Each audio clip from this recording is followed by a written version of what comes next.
and the little bobble over here turned green, and now there's live video on the player. So now, there we go. Okay, I guess I had to stop everything and just let it sit for a minute, because that was just weird. Okay, so let's go back to the YouTube channel over here, and I think all you YouTubers have been kicked off. I don't know what happens with the URL, but I know the chat changes addresses. So now I need to pop that chat out. And there's Madam U. Very good at swapping from chat to chat. Because that other chat is now inactive, I guess. I don't know how that works. Okay, so now everything should be up and everything should be running again. Now I can work on my cameras. Jeez. This is what Logitech does. It forgets your settings, basically. If I do my automated procedure, I get some of the settings. So that should, there you go. Yeah, Celia's been here. Celia was browsing Twitch looking for guys with beards one day and ended up finding my content back when it was Celia, Leb, and a couple friends of mine from Discord just kind of hanging out and doing project-y stuff. And she was there the one day that I went, you know, it would be cool if I made a board that would laser all the subs onto itself. Yeah, she just wanted to see the beard. So there we are. I'm like a VTuber. At least Twitch isn't making beard rules. They're making thigh rules. You can only show so much thigh on camera. Those VTubers, if you're not a real person, you can make all kinds of clothing work. Audio from both streams about a quarter second out of sync. This has turned into a really bad delay pedal. Sorry. The URLs are all screwy. Wait, is there both? No, you guys can't hear my computer audio. Twitch can hear my computer audio. It's on your machine that they're doubled up, right? I don't have one sitting in a neglected window. Hold on a second. Yeah, no, that one's muted. Your own fault. Okay, I just got to be sure because I don't have monitor headphones.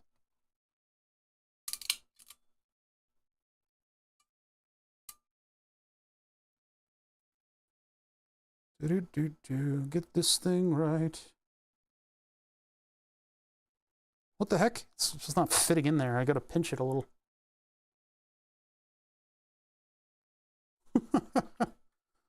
Which is a direct pipeline to OnlyFans, and nudity was art.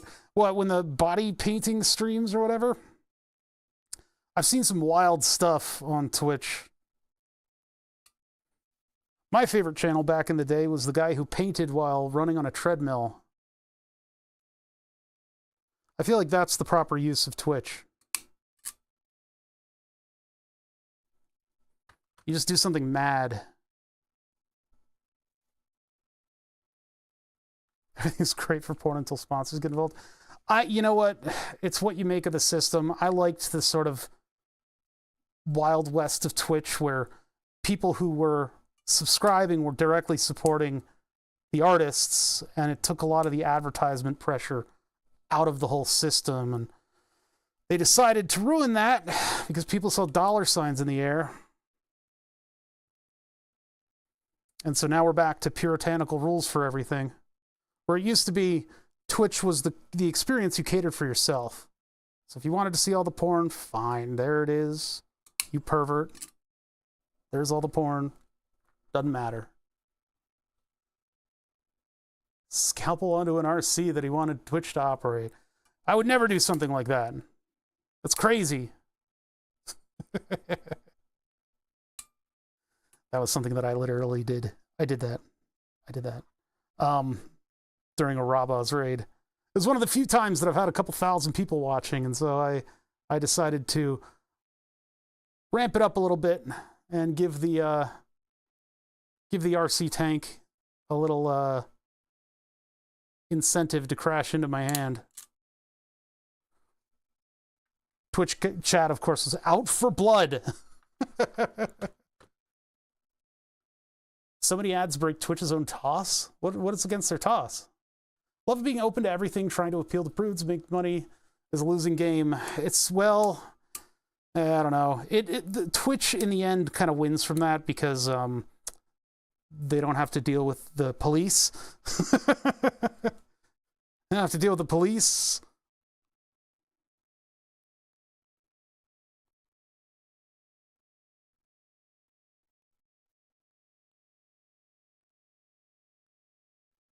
I'm trying to get this right, so I'm being a little quiet. All right, I think that does it for that. That's one of the 2 wires that we're going to need. I could do the other one in jumpers. That might work. Which enforces self-harm rule. I understand it, but that put in a toss. A friend of mine received a shock collar. I still have the shock collar. I could hook it up to some type of bits incentive, but yeah, that would be against toss. Now, it would be against toss, but insofar as people reported it. So if nobody reports it, nothing happens. But if people report it, then I get in trouble.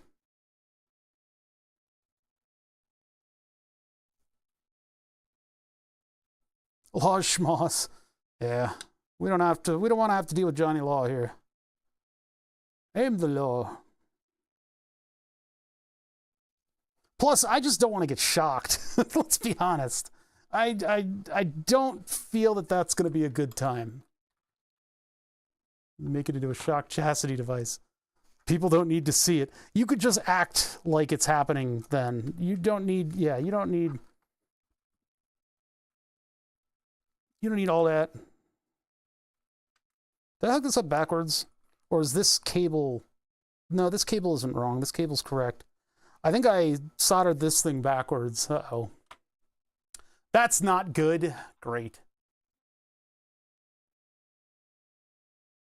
Oh, that's the wrong PC. Sorry. That's all the behind the scenes. Look at all those YouTube viewers. All right. where's the Twitch page? That makes me feel a little better. 37. We had the stream die.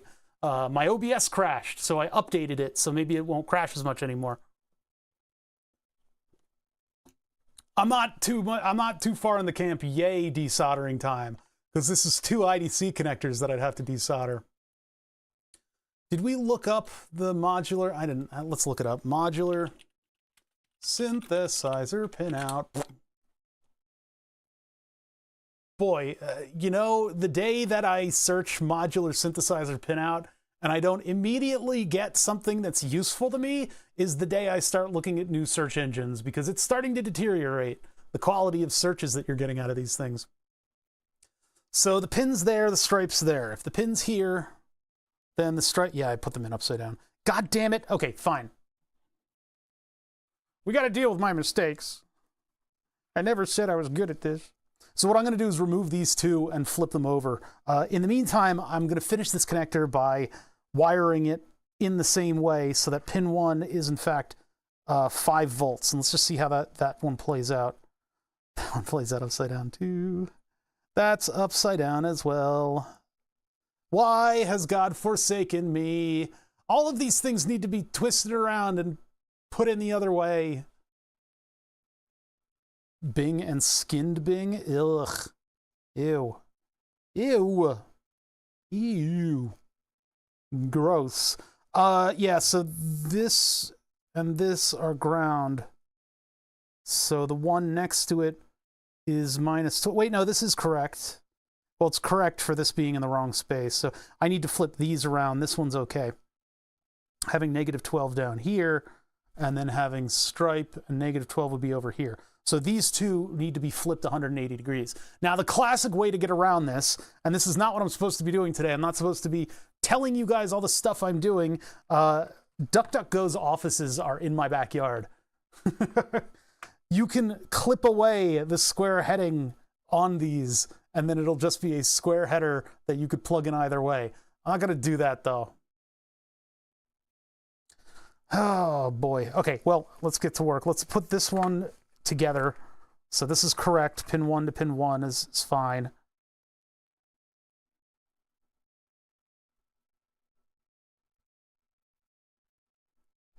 Is this going to be all weird? No, it's fine. want to use the tweezers to push the metal and not the wire. This wire flexes very easily, and it can easily damage if I'm not careful. All right, so there's that one. Next one.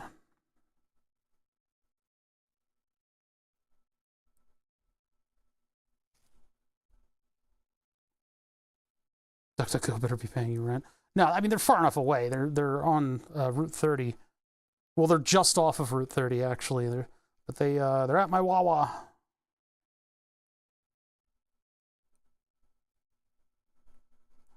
It's a weird building, too. It's like really ornate building. 12 volts. I got a picture there during one of the power outages. That was a long time ago. That was like 2016. The ducks like the ornateness of it. Perhaps.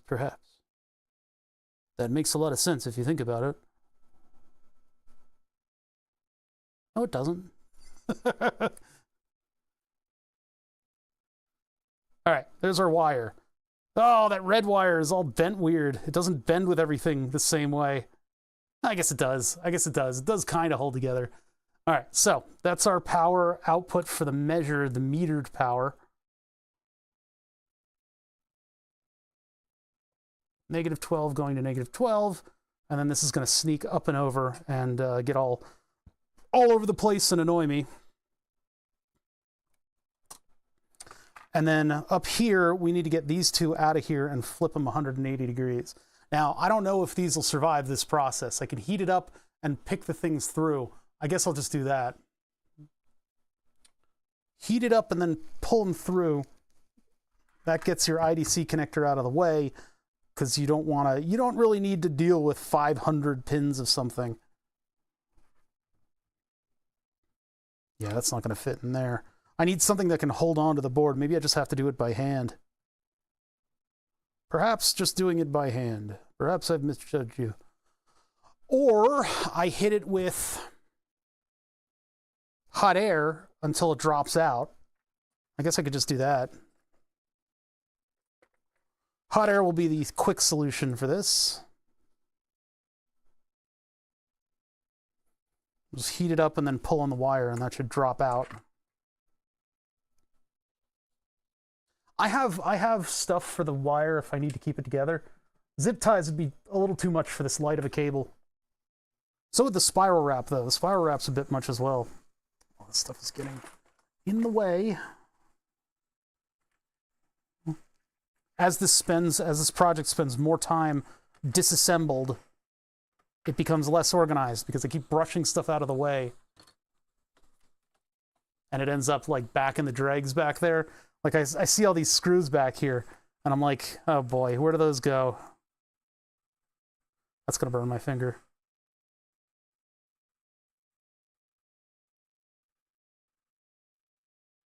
There's a hair on this. What's going on with that?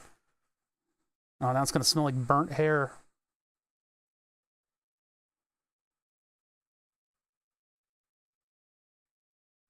Problem with using the hot air is that you got to get, in order to stabilize, I need to stabilize things. In order to stabilize things, I need to put a finger on the board.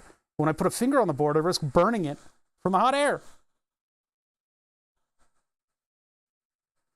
All my patchouli, what? Is that what you think it smells like? Your words, not mine.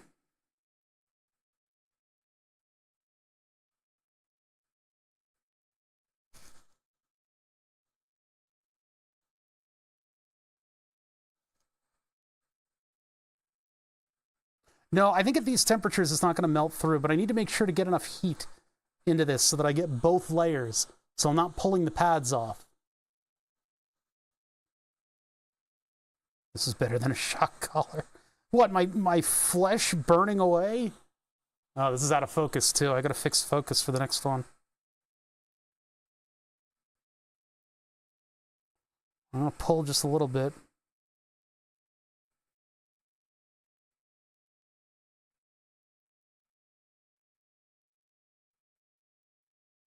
There we go.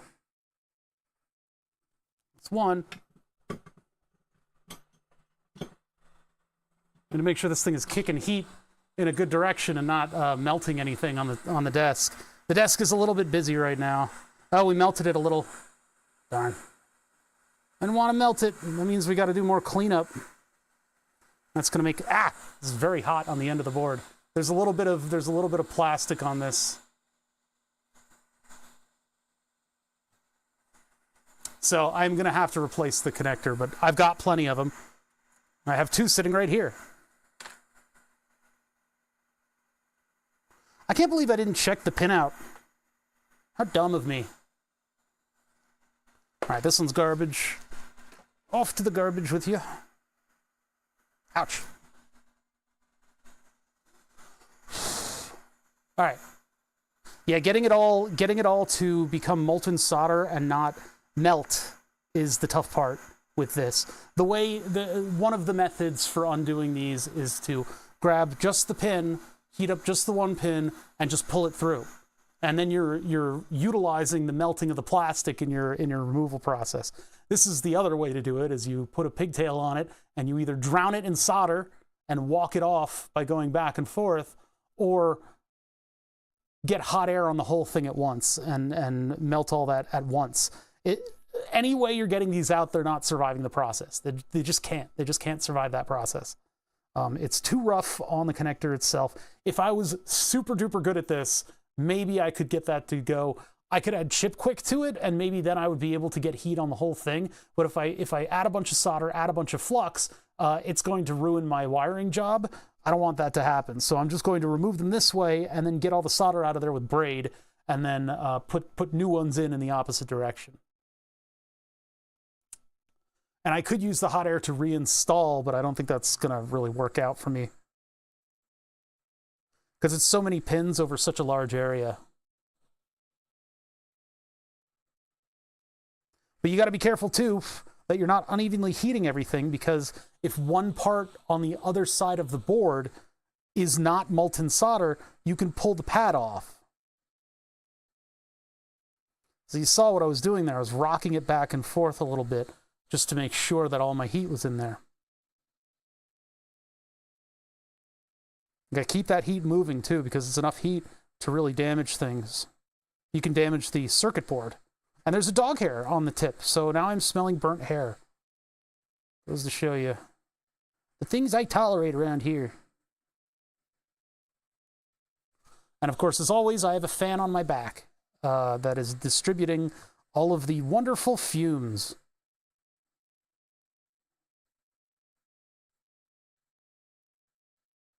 Making it so that I'm not suffocating. Come on, bud. Here you go. A little bit at a time. There we go. Okay.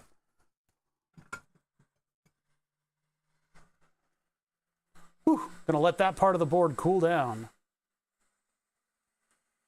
This one I could probably reuse. It doesn't look like it might have lifted a pad. Not the end of the world if these lift pads, because there's so many pads in the area here.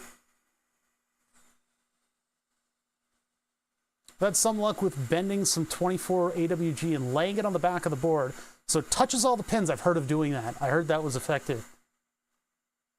Tack it to one of the pins so it stays. Then drown the area in solder so all the pins are connected. Heat up the whole mess and all the pins release all at once.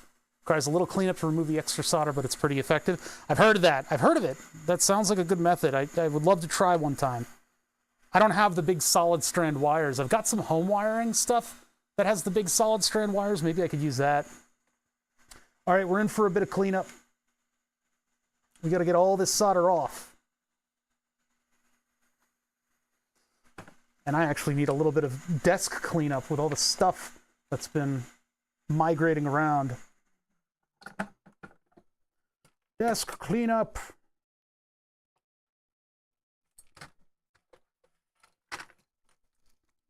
Jeez. I guess invariably I end up explaining everything I do. When I work on this stuff on my own, I don't end up explaining as much, and it goes just a little bit faster, but by nature, it's just kind of how I operate, is I explain as I go, and it takes up time. It takes a lot of time. Where am I putting this? Let's put this over by the breadboard.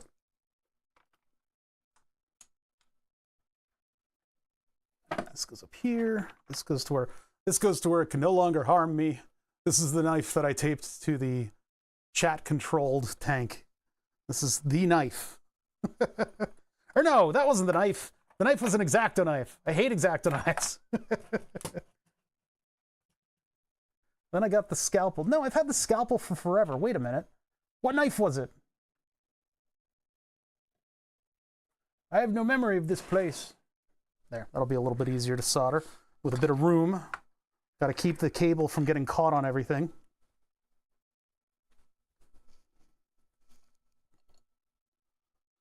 If you've got a breadboard wiring kit, that stuff works well too. The thinner wire is probably better for thermal mass. It doesn't solder as easily, but it's actually pretty good. I don't know, but doing a point-to-point with breadboard wiring kit. Oh, you mean the internal wire? Yeah. Sorry, you meant as your desoldering wire. Right. I do have the breadboarding kits. I haven't tried that before. That method sounds like it's pretty effective. I'm just going to throw this in here for right now. Just throw it over there. I'll get to it in a minute. We got to reverse these connectors. So I need to, on the ends of the wires, I need to remove solder. And then a couple rows down, there's the space where the other one went, and I need to remove the solder from that. I don't think this is going to translate to the... Oh, hold on. Setup, micro procedure. That'll at least set the brightnesses. I don't know if the frame rate's going to be too... frame rate's okay. And of course, since it's sitting up on something, the focus is all weird.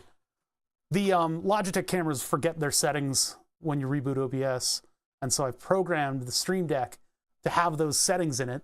So I've got something that's able to reinstigate all the proper brightness and color temperature and contrast settings. Bring that back. I should probably put something behind chat on this view.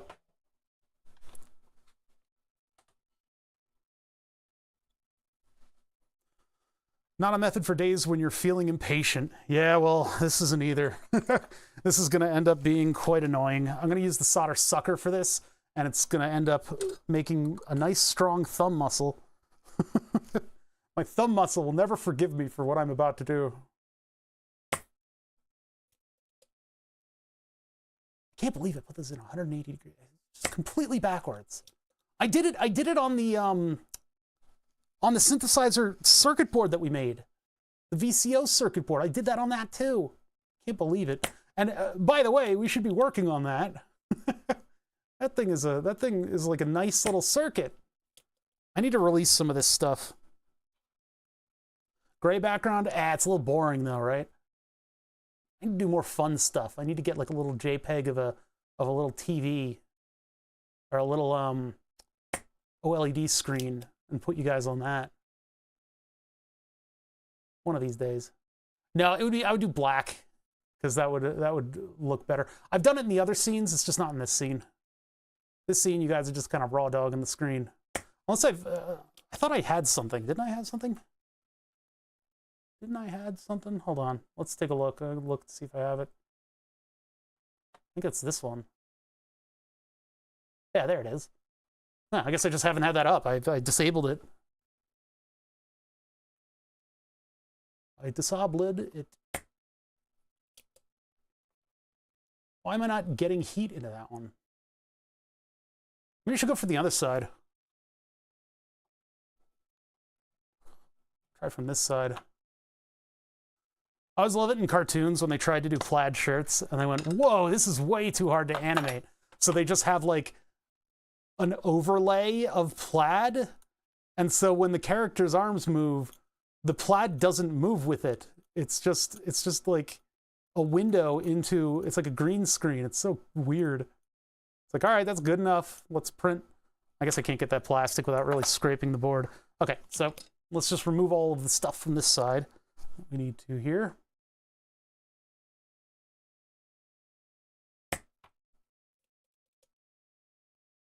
My thumb is not going to forgive me for this. You know, the auto suck solder sucker might have been good for this. It gets so hot though that it might damage the pads.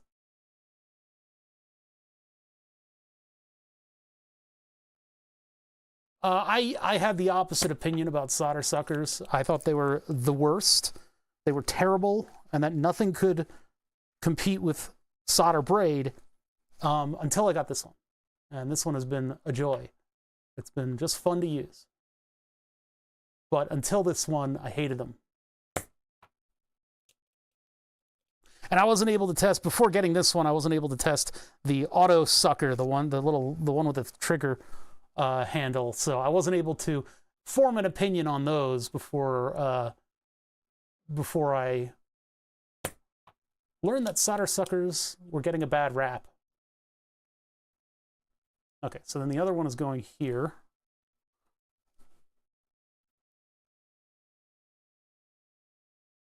I don't think I got any heat into that. Iron on? Yeah, the iron's on. This iron has what's called IntelliHeat, which means it turns itself off randomly, thinking that you are soldering in bed and you've fallen asleep.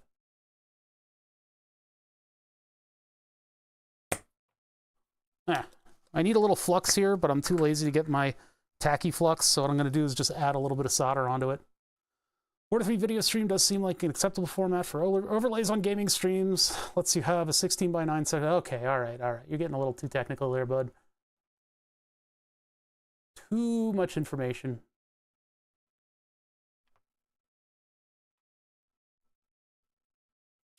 First sucker failed to suck. The spring died after a couple days of use. That is a cheap spring, then. That sounds like a very cheap spring. This one with the silicone rubber tip is so much better than all the other ones because that silicone rubber allows you to get a seal. Whereas the other ones, like the Hako brand and some of those other ones, are like, they sure can move a lot of air. They got these huge springs on them, and they look like big, like, weirdo, I don't even know how to describe them. They're giant, though. Big spring, moves a lot of air, but the tip is plastic. What were they thinking? Yeah, it's silicone or bust with this thing. That's the singular best thing about the Engineer SSO1. The other good stuff revolves around its ability to be refurbished. My ability to go in and say, I want to put a new spring in here. I'm going to put new seals in here. They don't understand physics. I don't know what they were thinking, because it's like you're supposed to use it while soldering, and you're supposed to use it with an extractor. So I guess that's where all the plastic fumes are going. But you still get a lot of plastic fumes with those. Are there suckers with a built-in hot air supplied heat to the solder? Not hot air, but the other one that I have is its own little gun. And so it's got its own soldering iron tip, which really is a very unique way to burn you, because you have to like dredge out the tip. You have to do a little sounding on your soldering iron in order to make sure that that air passageway is open. And so when you do the sounding on your soldering iron, it will heat up this long rod that you're supposed to use for the sounding of your soldering iron. And so I'll end up accidentally hitting myself with that and burning myself. A nice long burn. But it's cool because it's got the little motor in it and everything. So you just put it up against the thing, wait a second for the heat to get in, and then it goes merp, and it just removes stuff. Anti-safety feature. They're not worried about safe. They're worrying about getting rid of solder. That solder will never heal. You heal. You're the only thing in the shop that can heal. So throw yourself in between the workpiece and the cutting bit. You'll heal. That workpiece is never going to heal.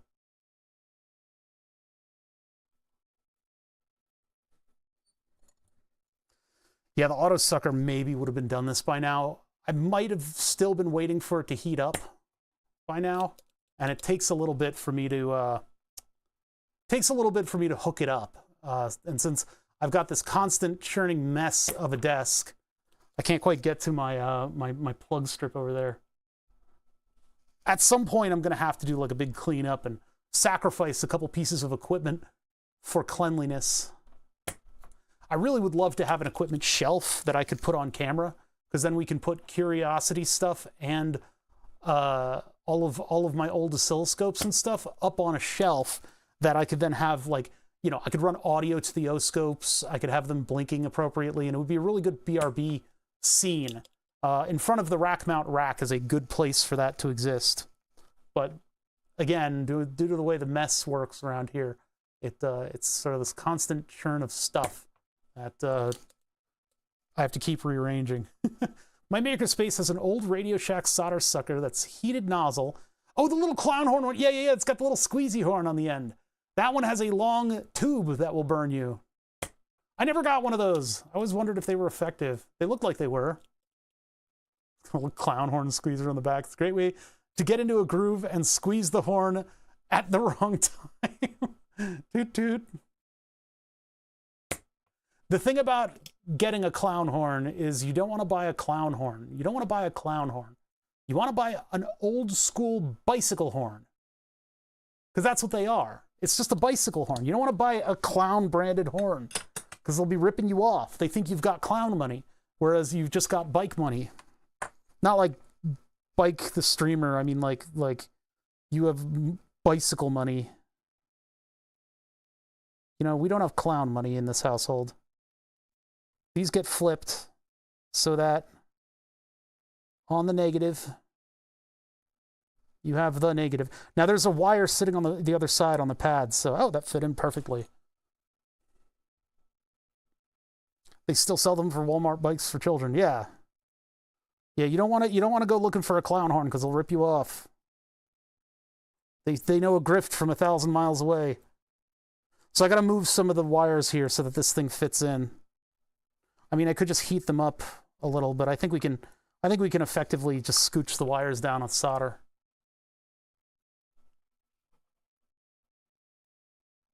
Yeah, just a couple of these need to move. Now move. That was 1 second of a Gabber song. 1 second of a Gabber song. Now move. And it just has been in my head for like 20 years. I don't even listen to Gabber. I don't listen to Gabber. It's noise. Gonad listens to Gabber on his stream. Wait, did that whole thing move? Why is that desoldered from everything? Huh, this is the effect of using hot air, I suppose. Walmart bicycle money. Not sure clown money is less bicycle money. Yeah. Bicyclists are kind of further up on the grifter scale, aren't they? They get overcharged for like everything. Negative 12 is down here, and according to the way that this thing is plugging in,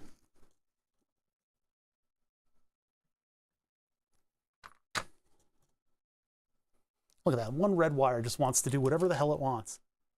Can't you just get in line with everybody else? Ugh, this is what I get for hand crimping. When you hand crimp, the wires can twist in weird ways, and then you end up having a rogue wire.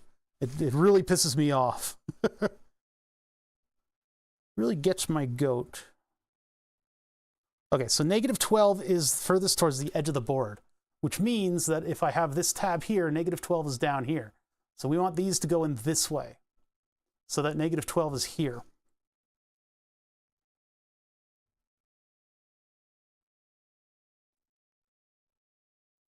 And it's still fighting me.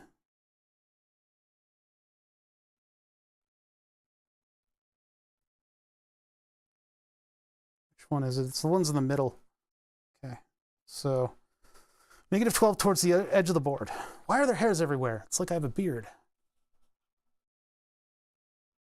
Yeah, it's like you could go to a machine shop or like a CNC shop these days and go, hey, I need these particular bicycle parts. And they'd be like, sure. And it would be less than buying the actual bicycle parts. A friend of mine got into building fixies, and he was loving it. He was able to just like, buy a couple parts, because fixies are fairly simple, and just put them together and do fun color schemes that he liked. And he had a great time doing it. He was able to sell them like on Craigslist. Should have opened a business for himself.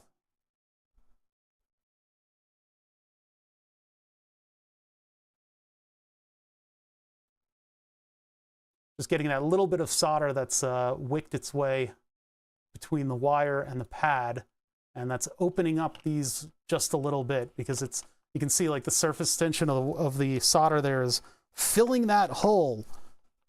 What are we talking about? It's filling the hole, and it makes it too tight.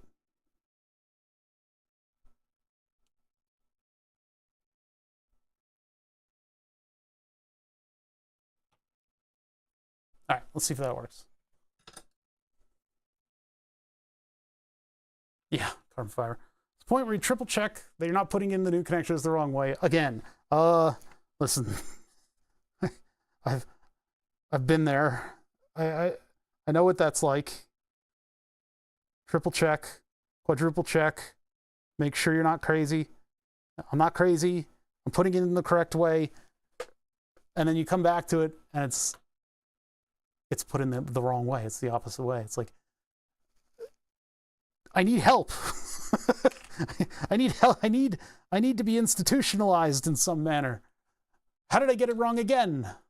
All right, so this is in the correct way. So these need to go in this way, and I need to make sure that this top pin here goes to -12, just like so. That's kind of annoying because it's smashed up against the capacitors, but that's just how it's going to be. I mean, mostly I'm going to be plugging in one module to this thing. 2 modules is a little bit much. we're all certifiable. We're messing with electronics. Yeah, that's true. You got some truth in that.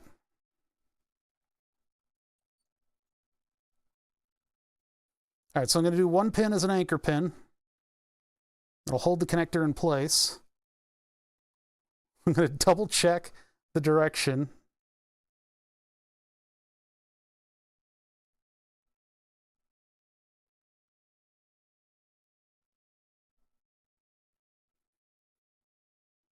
So that plugs in like this. The -12, the stripe is all the way at the bottom, which is the way it should be. And then this comes in from over there, and it plugs in like this, and stripe is at the bottom. The way it should be. Okay, there we go. Jeez.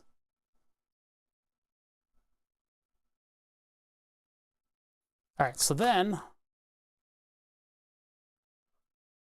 gotta solder all this ish.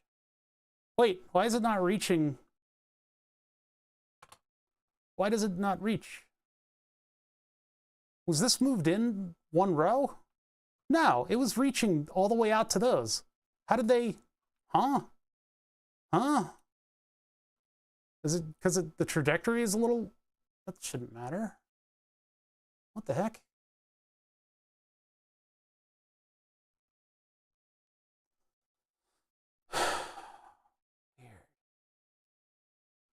I should have put it all the way to the edge. I don't think I would have. Ah, to avoid the screw. I see now. I see now. Well, we only have 1 anchor pin on this, so we can just yoink this out by heating this one up. And then I've got to desolder this row. Easy enough. Yeah, I moved it in for screw clearance. The screws need to clear.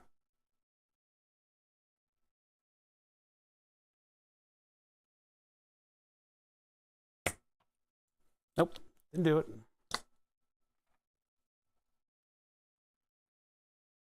Doing stuff smaller than your fingers with melted metal. What? Oh, I see.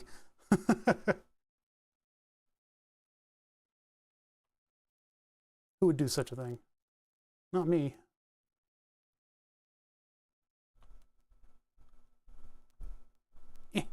Solder didn't reach.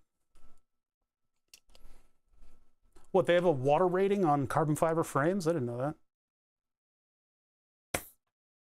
Oh, we all agreed that it was very dumb to be doing stuff with carbon fiber and water. Because of all the pockets and stuff.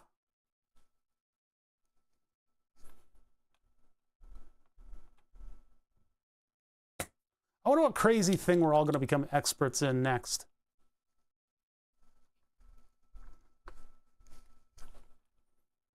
Always something.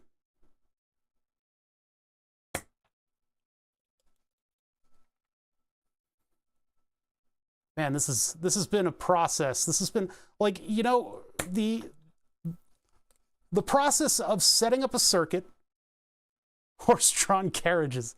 That's a good guess. The whole process of coming up with a circuit, testing it, building it, and then putting it together as like a system with a bunch of other circuits shouldn't be taking this long. It's been taking way too long, and I've had you guys along every step of the journey doing this. But this is like such an inconsequential part of the designed whole that make up this testing unit. I need to get all that extra solder out of that one, so I think I need to redo it. Yeah, you guys are the problem. Also, the fact that I haven't been working on it in between streams, which is generally something that I do on this channel. You guys don't need to see every single piece of the sausage, but I do like showing off my sausage, so I've allowed you guys to see every single piece of the sausage.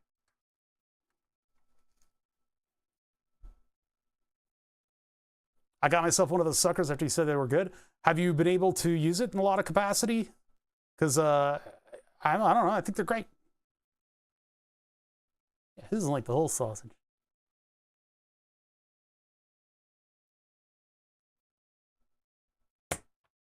There we go. That should fit into there. I forgot in my mom's car. Oh no. I have an ultrasonic cleaner. I've been using it on the 3D prints, but it's a lot of setup for the ultrasonic cleaner. I've been doing so much 3D printing that I've just had it filled with alcohol this whole time. It is a beast when you pull that lid off. It hits you like a freight train. But it's been easier for me to clean the 3D prints. Now, doing a 2-bucket system is all you really need for those prints. If you have 2 buckets filled with alcohol, you have one for the heavy first dip, and then you have another one for the lighter second dip, you're fine. I have a full-bore ultrasonic cleaner, though, so I just full send it into there. I got to drain it out. I think the alcohol is getting a little saturated with plastic, but I can also use that with Simple Green, which is a water-based cleaning solution for other stuff. So I could technically drop this circuit board into a vat of Simple Green and give it a good clean off with the ultrasonic cleaner. It's just, I don't do that. I haven't had a ton of good uses for the ultrasonic cleaner. It occasionally has a job that it can do.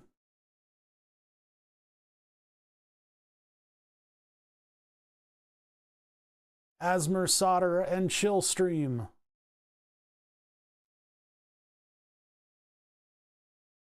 Now we're getting work done today. I need to get the big solder for this.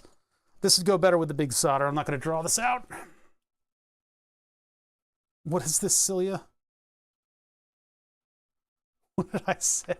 Put that in the clips section. That clips section hasn't gotten a lot of love lately. Of the Discord. The Dick Sword. I don't want to apply heat for too long to these because that plastic is going to melt, but I do want to make sure that I get a decent solder connection. And yeah, this whole thing would look a lot better and more professional and blah, blah, blah, blah, blah. If I made my own circuit board, yeah, it would be a lot better. I'd probably still keep the power supply board, though, and maybe do an add-on that had the plugs on it. And then this whole thing could be a module. It could be a module-sized testing module. Yeah, the ultrasonic would take all the flux off of the board. I wonder what we'd be left with an equally terrible-looking circuit, though. There's a lot of flux on this thing. Next time I do something like this, somebody smack me and tell me I need to make a circuit board so Chad can see the process. Because I think GrabCAD has all the modules that I'm using. They'll have that, well, the TC 4.1, the Pololu modules I've already got in Fusion. Those 3D models are provided by Pololu, so you can actually design it into your robot, which is pretty cool. Pololu is a great company. I like them. But then the TC will probably be on GrabCAD. What else we got? All of these little I2S boards, they're popular enough that I think that they would be all over the place. And then the chips are like a no-brainer. Those are obviously going to be in there. And then it would just be a matter of putting together the schematic represented in a way that shows all the connections and arranging everybody on a board that's probably barely too big to fit everything. Barely big enough to fit everything. And then all the connections that have to just run lines. That's very simple and easy to do. Think about expansion, whether or not I'd want to put capacitors and filters on certain lines.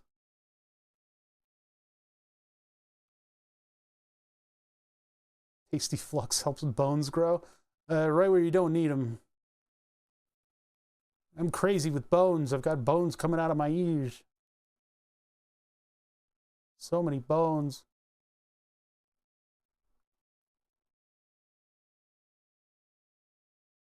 I'd love to learn how to make circuit boards, but would also like to learn Grand MA3? I don't know what that is.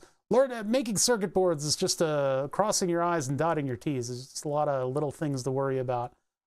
It's a fun process, but the hardest part currently for me is just getting all of the solids, all the little daughter board stuff into Fusion 360 and having it make sense. Okay, there's a correction made, and now this power supply board should work with the power supply we built over here. Is the red wire shorter? I'm gonna need to put something around this so it just doesn't bother me as much as it does. Because like that's fine. It's just when it's doing this and that red wire is just like, hee, look at me, I'm crazy. All right, I'm gonna go get a little piece of spiral wrap just so I don't go nuts. I don't have a mental breakdown about this stupid wire. Actually, didn't I have some of the wrap over here? Yeah, here it is. Oh, that's way too big. Oh, whatever. Whatever.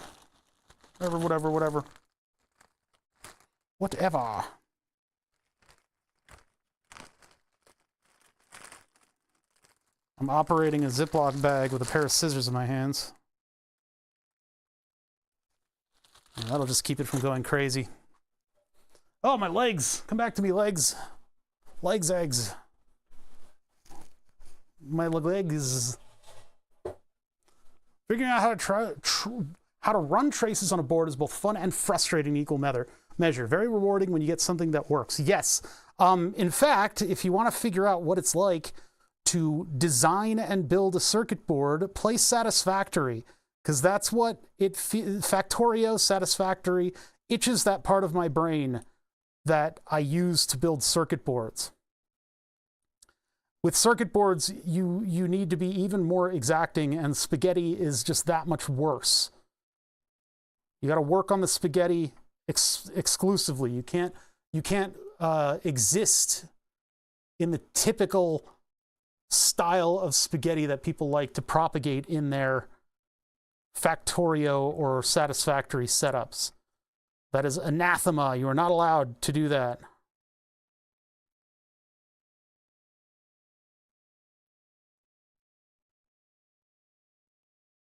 What the heck? Just like that. There we go. Oh my God. Just bring the connector over to you. I do want to get a good Satisfactory playthrough going again. I haven't had that in a little while. We used to do streams of it here.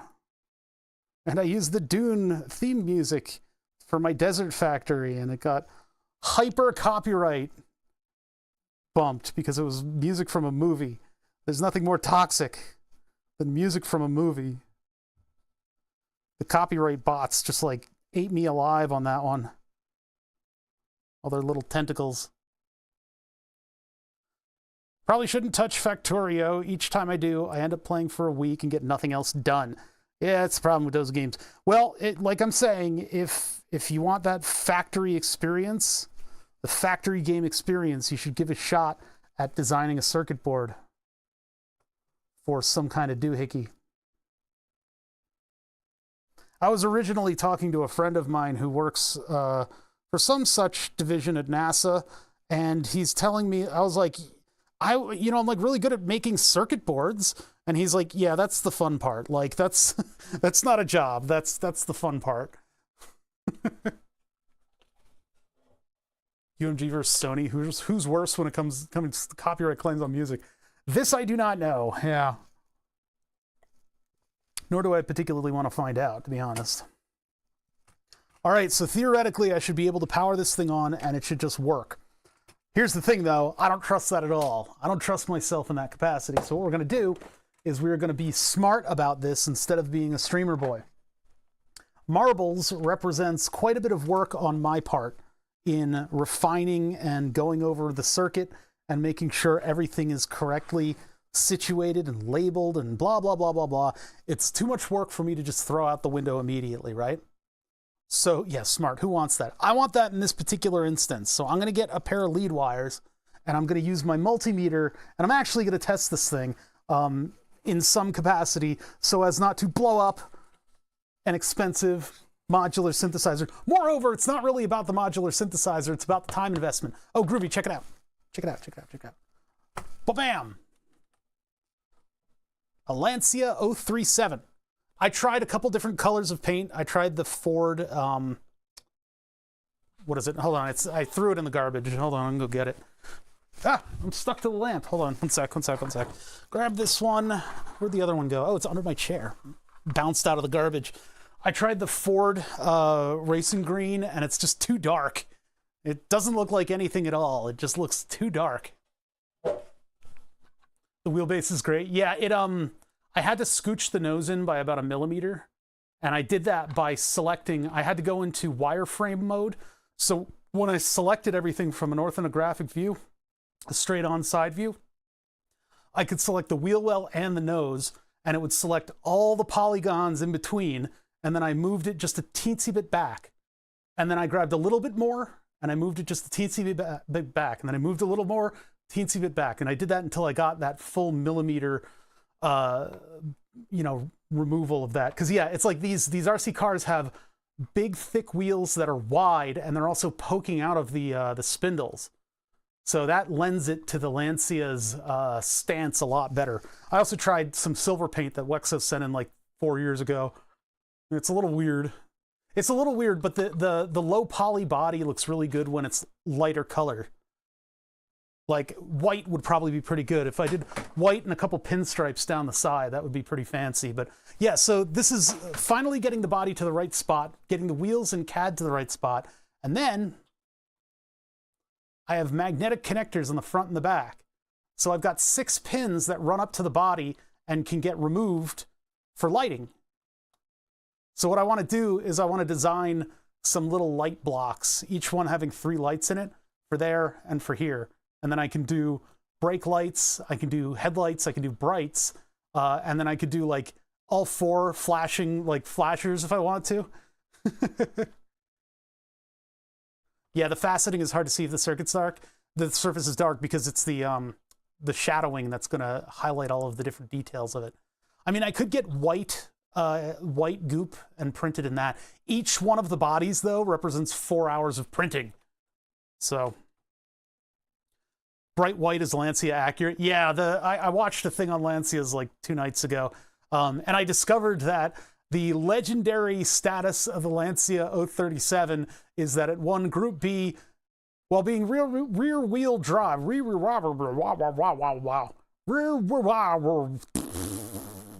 wheel drive. Which this is an all-wheel drive chassis. So I mean we're keeping it with rally, but it's not quite true to form.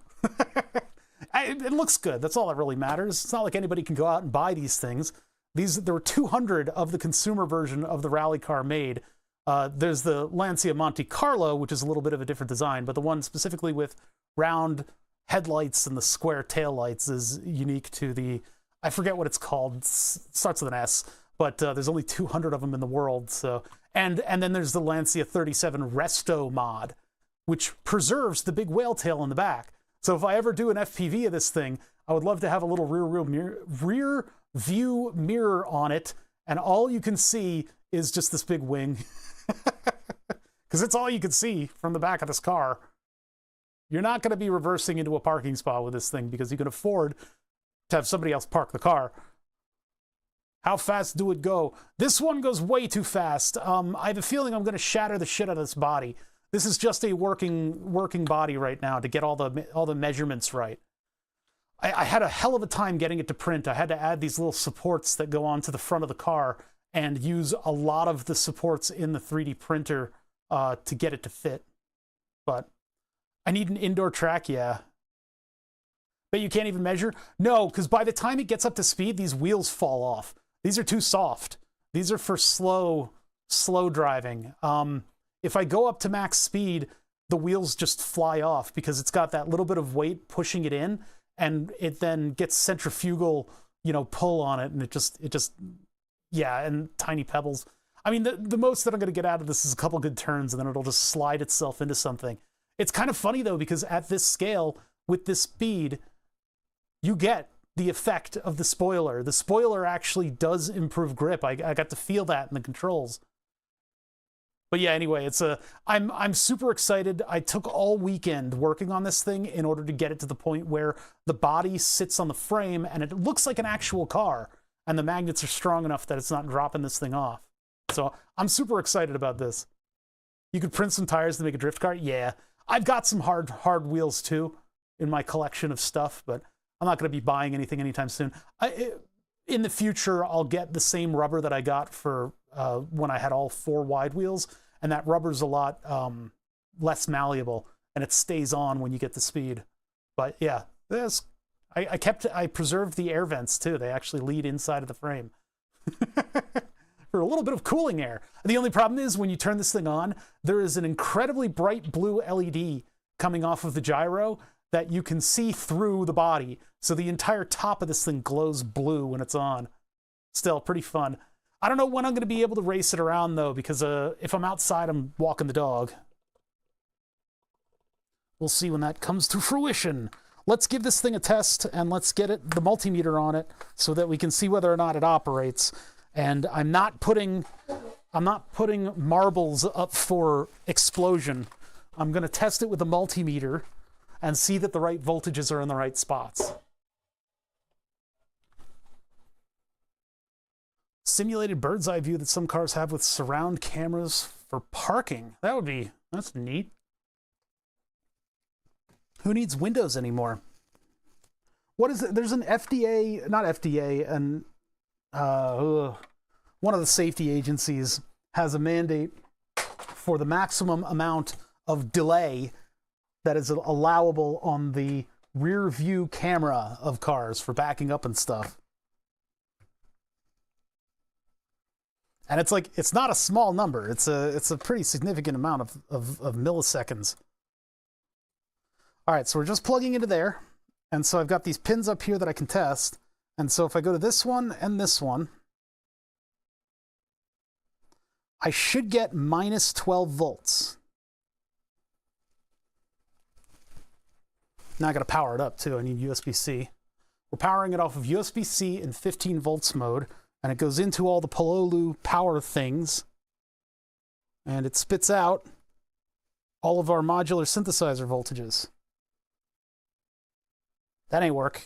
Uh-oh. And then something bad happens. All right, somebody shorted out. So we got to go to ohms, and we have to test ohms.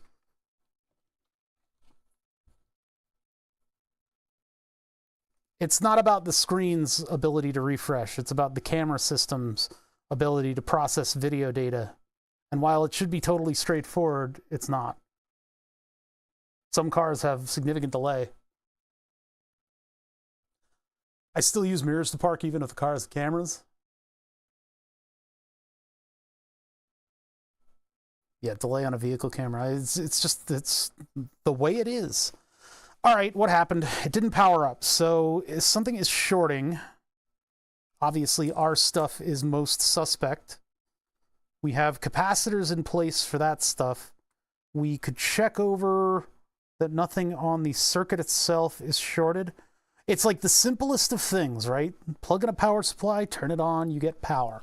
Simple, simple, simple. But there's many, many little variables that might cause it to all go wrong. Now, we had this thing working. We had it so that if I unplug this, the only thing that's changed is we added our circuit to the end of this thing. Yeah, see there, they're all lighting up. They're all doing the jobs. Look a little weird. It looks a little weird from your guys' perspective just because of the way these things are, the way that they manage their time, I guess.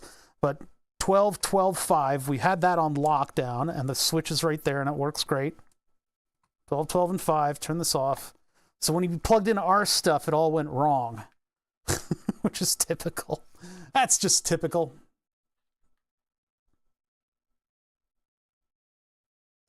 In turning the connectors around, yes, okay. Yeah, and turning the connectors around, we messed up some of the lanes here. Minus 12 is there. No, we didn't. Wait a minute. Minus 12, ground, 5 volts, 12 volts, 5 volts. No, we didn't. We didn't mess anything up. Well, we just need to check over our soldering, I think is what needs to happen. Listen, I don't have any tricks into backing into a parking space. I don't have a single goddamn trick. Because if you rely on a trick, something's going to happen that violates that trick and causes things to go awry.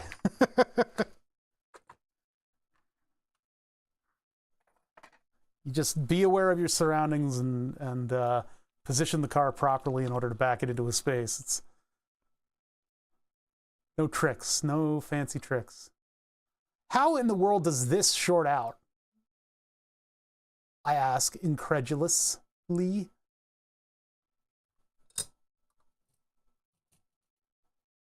Now I neatened up, and now my soldering iron wire is getting caught on everything. All right, there. Okay, so unless there's like a little hair of wire or something that's causing a short, because that's what it looked like. It looked like a short.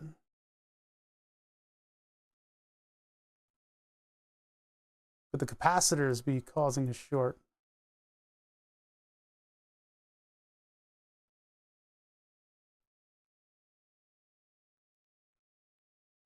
I see no correlation between these.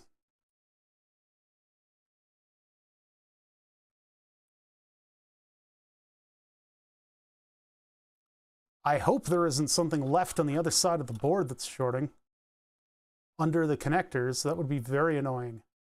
Very, very annoying. Minus 12 going up and over to all the lower pieces.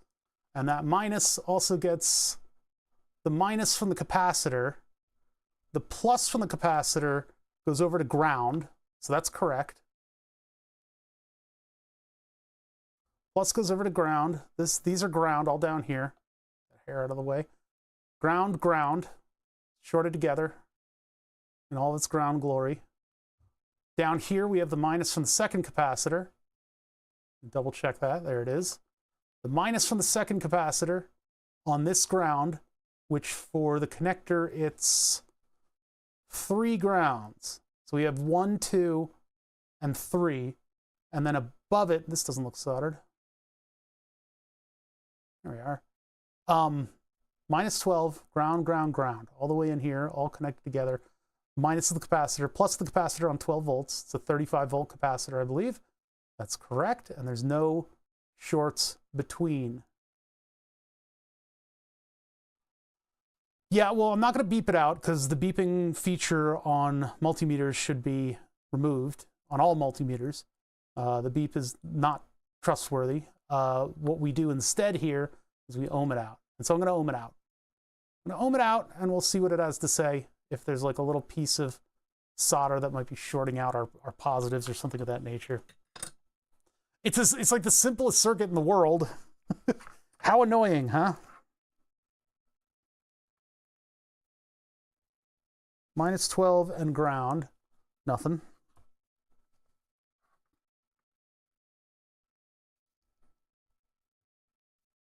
There's just nothing because they are wires. So this one is a short. Hello? There it is. That's a short. That's a short. This is plus 12.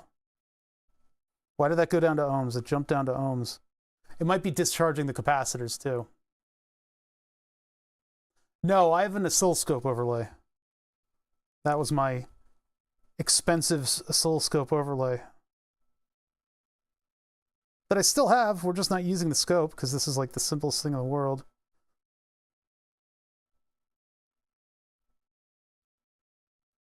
Well, if something existed, maybe I got it. Maybe I got it. Maybe I removed it. Did I get something out of order here? No, that's the way it is. So how come when I plug it in, everything break? Thing break. I even have a dummy load that I can hook up to this thing.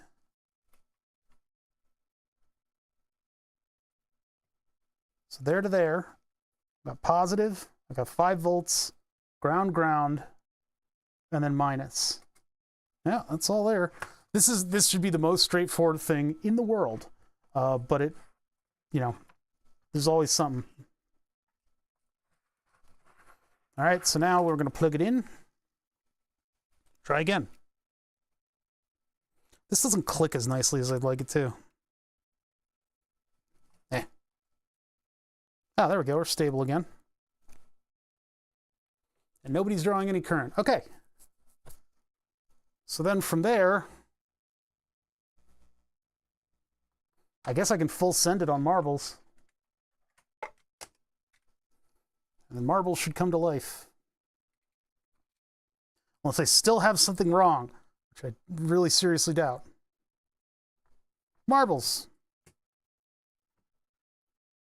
We're not clocking any current draw. I guess marbles doesn't draw that much current, does it? Why isn't marbles doing anything? Marbles, hello? Ramp up, turn that up. Turn the speeds all the way up. Ooh, that one's a little close. What's going on, marbles? Hey, you want to change modes?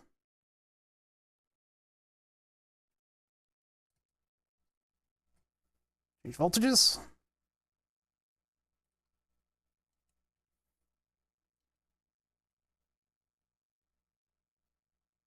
Hey, bud.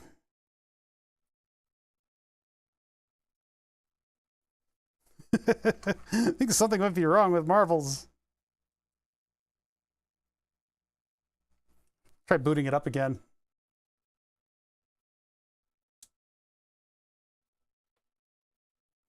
Lack of parallax for the rear view. Well, they give you guides on those.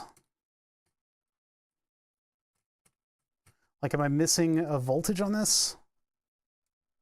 There it goes, okay. Marbles was just confused about life.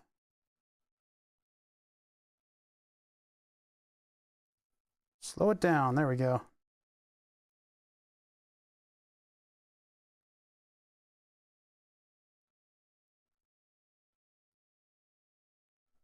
Turn deja vu way down. Let's make it less repetitious.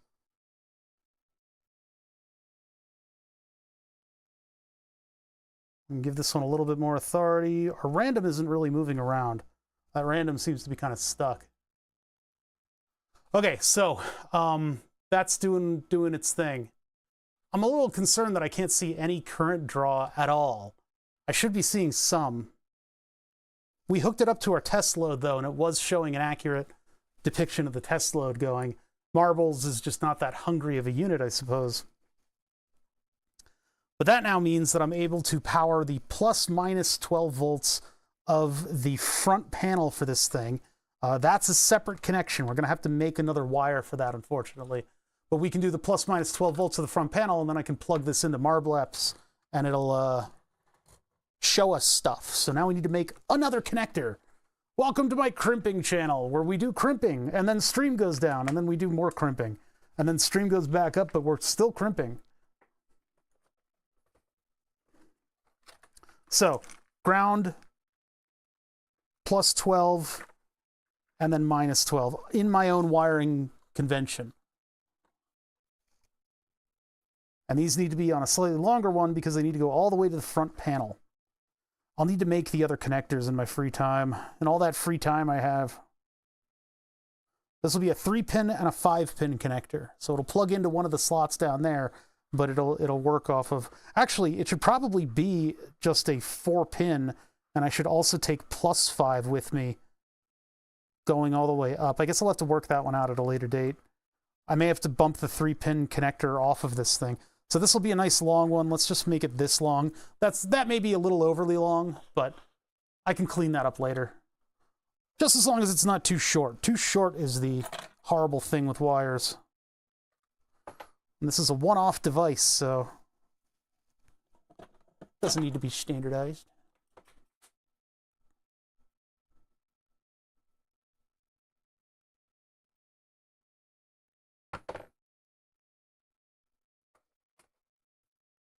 All right, and then the kit. Where's the kit? It's right here. Well, I tried to be less talky and get more work done, and that just didn't happen. It just doesn't work that way with streaming. You gotta always be... I mean, you always gotta talk, right? It's just I wanted less focus on what was going on in front of our faces, and maybe that would make me build things a little faster, but it turns out correcting my own work and testing stuff takes a lot of time. Crimping is especially a violation of quickness on stream. If there was any justification for an automatic crimper, I think that would be very useful for the stream.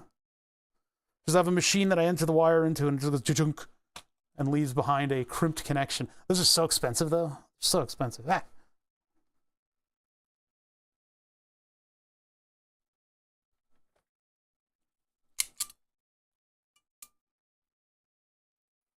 At some point, we'll do 3D modeling streams, though. I'll have to figure that out. There's a lot to do with that 3D model, so... And I would like to make another car thing and you know, show the process of getting a car into CAD and working with the triangles and stuff. So I can find something that's not going to be too much work. Then that'll make a nice couple streams. Find another low poly model, though. Those low poly models are great. I was looking up E39 wagons so I could just make a miniature version of my wagon. I think that would be kind of funny, though. Of course my wagon works. I could probably end up going over the speed limit in the RC car in a way that the wagon couldn't. The way low poly cars should look and not the Cybertruck. I was making that comment quite a bit. It's like, this looks really cool in low poly, and you know, the Cybertruck didn't have enough triangles. It had like 5. With this thing, having enough triangles to actually have it represent a shape while also still being sharp and angular is pretty cool. It's pretty cool.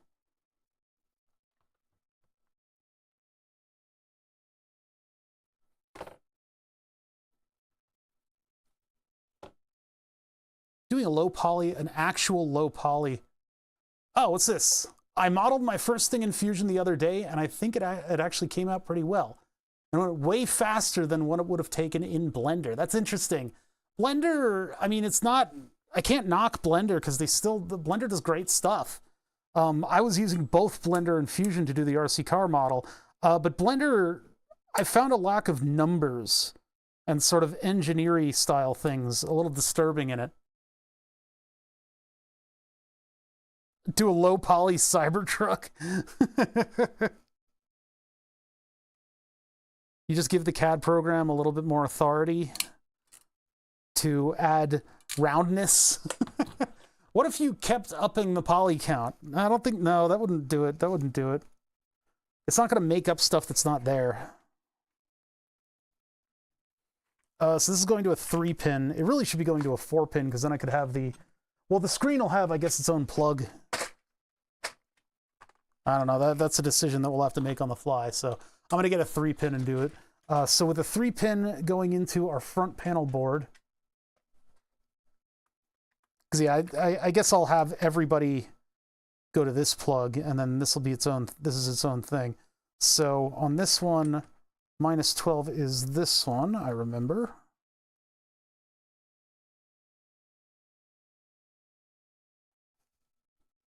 Ground is in the middle. Let me get the tweezers to push on the connector here. Blender is great for meshes. Yeah, and doing individual, like this looks better than this, or this feels better than this kind of work. Or it looks worse every time I see it, yeah. How does that front bar, for as cloudy as it is, it somehow provides full headlights for the thing? The like... nature of the plastic on the front of the Cybertruck that's for the headlights, it's very strange. So great for meshes, but when it comes to trying to precisely model something with numbers, yeah, Fusion does really well with that. I don't know what FreeCAD, how FreeCAD does. Any of the others, they're probably pretty good with it too.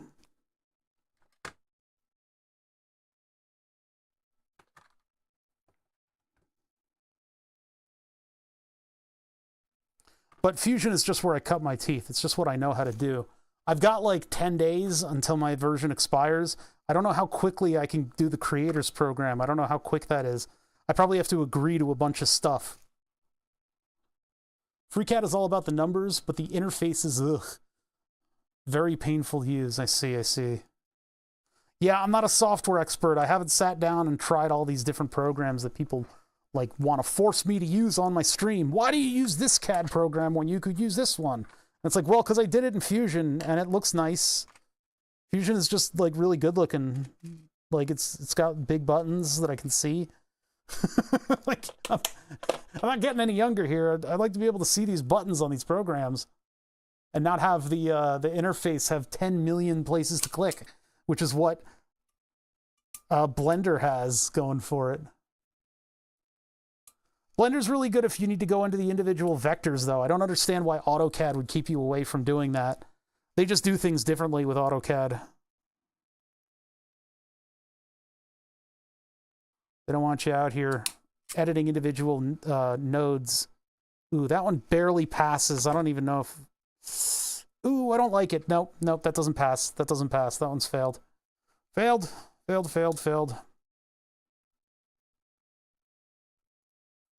I skimped on measuring it. I pulled back a little bit when I was measuring. Copper. No. Certain agreements for the creator camp thing, like what I can say about Fusion or what I can show people about Fusion, what kind of stuff they'd like to see from me, and how often I need to upload what. How much usage of their program constitutes a stream, or do streams count, or does it have to be an edited YouTube video? That's the kind of thing that I'm worried about. That's the sort of thing that they would be doing. They're not going to be monitoring their creators. The creators will just tell them stuff.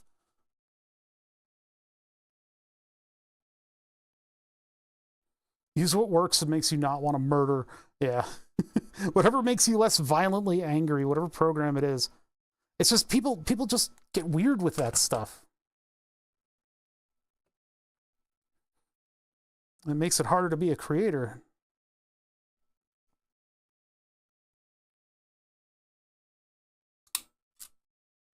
That's a little better. That's not much better. It's a little better.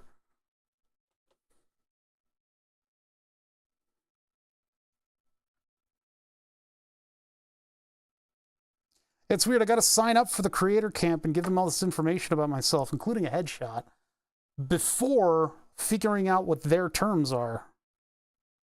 It seems a little shady, doesn't it? I can give this guy a call and clarify a few things. Maybe I should do that tomorrow. Oh, no! What's going on tomorrow? Tomorrow's Wednesday. I have a little bit of the ability to work on this thing tomorrow. I think... Is there a package delivery? No, that's not tomorrow. I think there was supposed to be a signed package delivered today, and that might be the other M303 that I have to repair.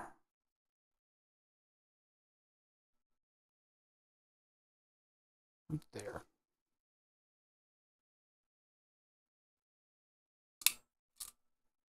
See, in an ideal world, your wire is 22 gauge, and that way you can feel it get by the jacket part of the crimp, and you can feel it bump up against the metal, or sorry, the smaller wire part of the crimp. You feel two little bumps as you're inserting your crimp connector into the keyway there. And then you know exactly where your jacket is positioned. You hit crimp, and then everything comes out in the wash, and it looks perfect. When you get the right size wire, that happens, but it's not happening in this, so I have to double check myself by measuring it against my pinched finger. Where did that go? It makes for a harder time crimping. No, what I'm worried about is 3 months from now, the creator program goes away. They decided, yeah, we didn't do a really good job on this. We're done with this creators program. You guys are all bumped down to a paid version.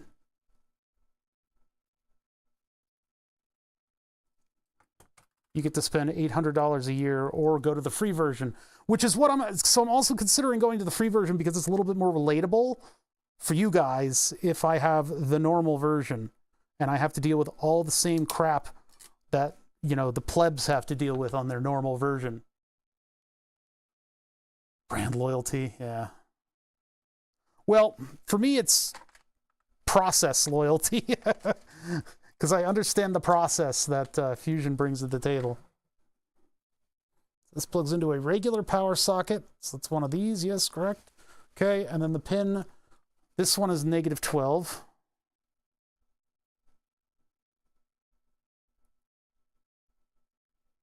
Next two are ground, so I'm just going to put this one right next to it. And then +12 is one pin away from disaster.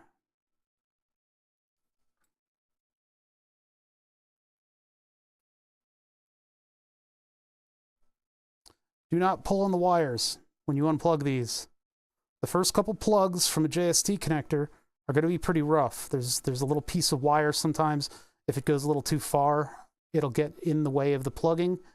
So you want to plug it in with a plastic shell. The plastic shell, if it's pulled on, is designed to pull that connector away without severing the lines. So you plug it in using the little edge on the both sides, plug it in that way, unplug it. You can do that a couple times if you're going to be plugging and unplugging your JST a lot.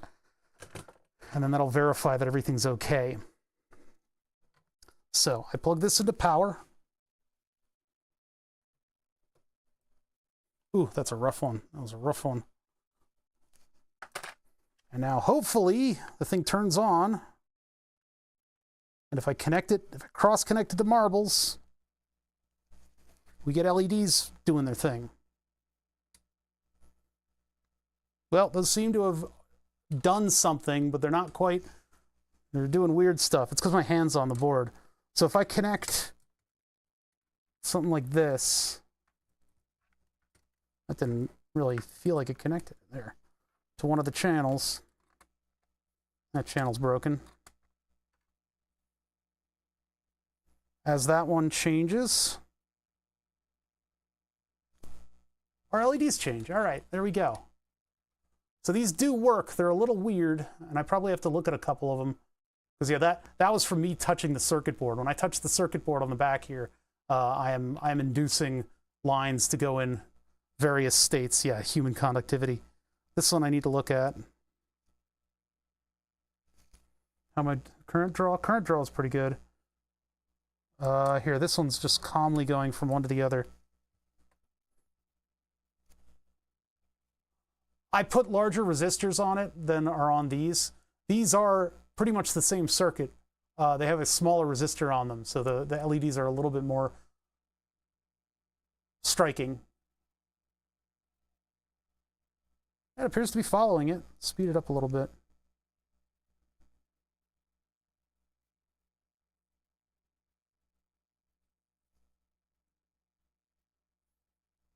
Random is not based on any of this. It's based on this primarily. Yeah, so that one works. Let's go to the one next to it. Yep, that's correct. That one's doing it too. This one is not working. We'll have to look at that one. This one, doing the thing. Yeah, it's doing the thing. And then finally this one is not doing anything.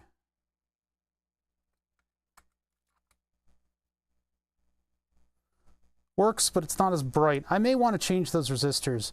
Okay, so these two banks are, something's up. We can take a look at the circuit and see if we can see anything outwardly disturbing going on there. Turn this off.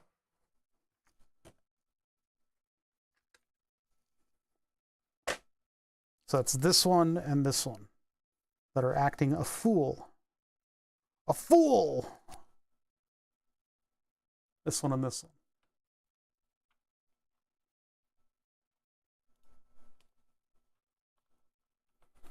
Yeah, I'm a little bit worried about that, giving them all of that information. Could be a bad solder joint down here. This definitely looks connected. How does this one look? Yeah, these all look very well connected, but it's this one over here and this one over here. Just looking at it over up yonder. That's an okay connection. That's dodgy, but it's good. I think maybe the ground pin, but then this side works. So it's not going to be the ground, the -12 or the ground connection. That over to there. Oh, this might be it. That right there, that little end does not look that soldered. So let's give that a bit of solder. Let's give it something to think about.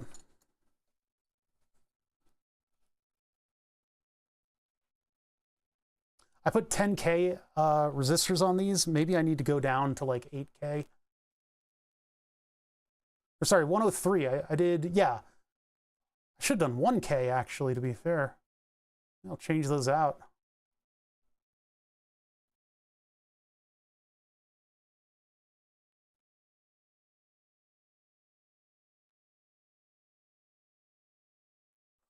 That is definitely soldered.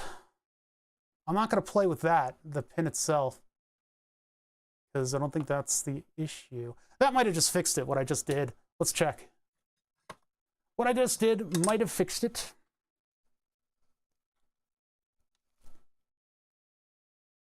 Basically, what I'm looking for is as marbles changes its voltage levels, the LED follows.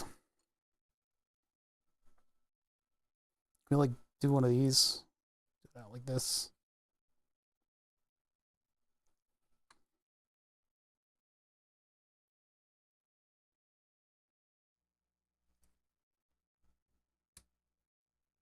Yeah, so these kind of float in a funny way. See that? So that's going from positive to negative, and we're not getting anything going on there. This one, same deal. We're floating from positive to negative, and we're not getting anything happening. But that one shares an op amp with this one, and this one seems to be doing the same thing. That one's going back and forth in as weakly as it is.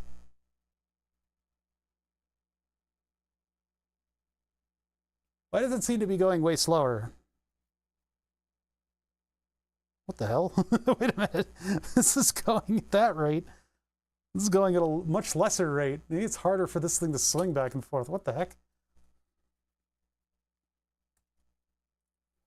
And this one doesn't do anything.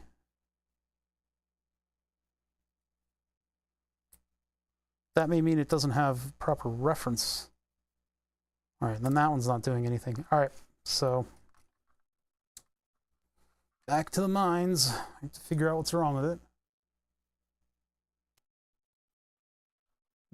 There's a topology issue in FreeCAD? What does that mean? All right, so it's this one and this one. This one's looking rough in the legs. Seems okay still, and it is facing the right way. Yeah, we're not facing the opposite of anybody. First stop for all of our powers and grounds. They appear to be getting there, and evidenced by the fact that the other channels are actually working just fine. Yeah, that's right. Okay, so that's this one here. And specifically, it's the one on the right. Is there any crosstalk between these? Topological naming issues fixed in 1.0. Haven't tested it yet. What does that mean? I guess I need to look it up on my own. Get it explained. I don't see any reason why this wouldn't work. Those are all connected properly. That's soldered up to there. Unless there's gunk in here. And I know you're getting a ground because the other circuit works. This circuit over here works just fine. Topology means you work through parametric and cut up planes. It loses track of the plane. Fusion does suffer from some of that because you extrude from closed surfaces. You know, you sketch on 2 dimensions and then you have closed surfaces that you extrude from. If you change that sketch, it sort of takes you back in time. and you then manipulate the sketch from there, and then it redoes the steps of extruding. So that can cause issues. There are ways to work around it, and it's got a whole error handling system that you can, futz through. Yeah, that's a very difficult. That approach, the fusion approach, is the only logical one that I can think of. I'm sure there are others, but that and a few others have complained about it in Discord. Yeah. What would they complain about if they fixed it? Yeah. What then? I have not worked with it, so I don't know what happens in those drawings. Maybe that's not soldered properly. That doesn't seem like it's the case, though. And perhaps just poking it with the pin tool fixed it enough. That sometimes happens, too. I gotta watch out for this wire that's right in the way of my soldering iron, because it's not silicon. Usually the wires that I've run into that are hanging around here are silicon wires, and so if I bump them with the soldering iron, they don't melt immediately.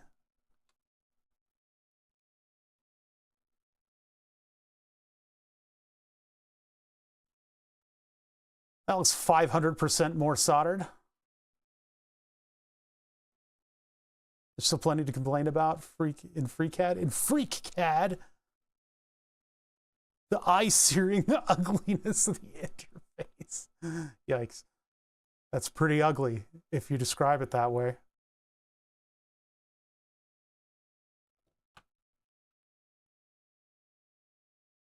Oh, there's our problem. Parallax! Parallax strikes again. Oh, and I melted that cable a little bit. God damn it, get this out of here. I'll plug it back in a minute. Parallax, the fact that I'm viewing this through a singular lens microscope from a distance means that I don't get to see 3 dimensions. And so in 3 dimensions, well, actually, that looks fine. Never mind. It looked like this was sticking up in a weird way, but I don't think it is.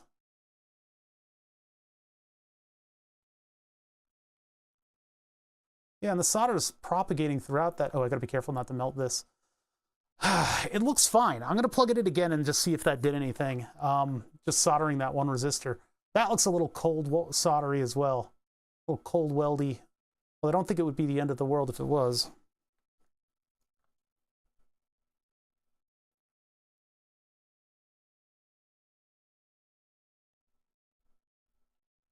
Oh, the iron turned itself off. Beep. It's designed by programmers who don't use them themselves. Fusion needs a lot of work too. I can go into detail about the things that Fusion needs to go and work on. One of them is the process of creating your library of parts to use. It really needs some help.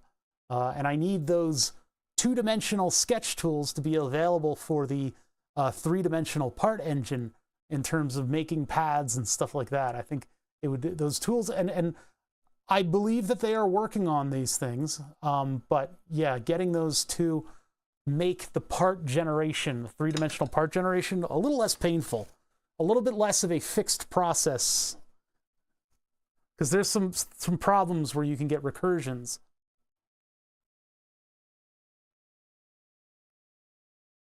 The GNU image manipulation program is certainly not designed by the people who use it. Yeah, there's a little bit of that. I've gotten used to GIMP over time. Both being and using one. I mean the program, sorry. All right, now theoretically, you should do exactly what this thing does, only with a much weaker LED. And it's still broken. Why do you forsake me?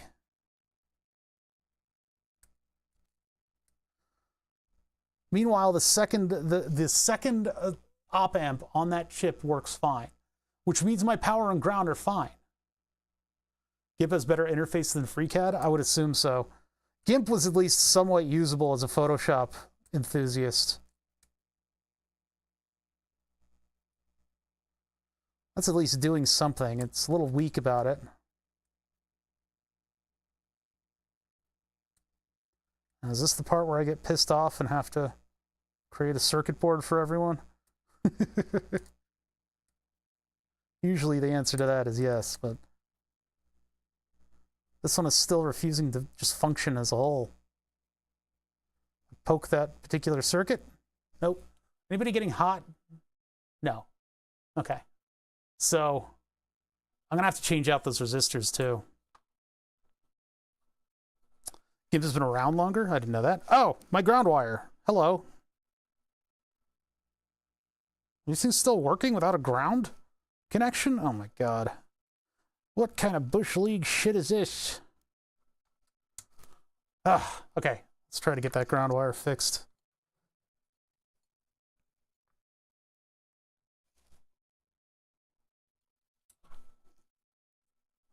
Too much pulling on it. Funny because it looked like a solid connection. I got to get 22 gauge wires in here. I got to order that kit. The 22 gauge hookup wire, the silicon jacketed stuff. Because, yeah, that's much better suited for this. And the size of the crimps that I have. I don't have any because I used it up. As one should. Oh.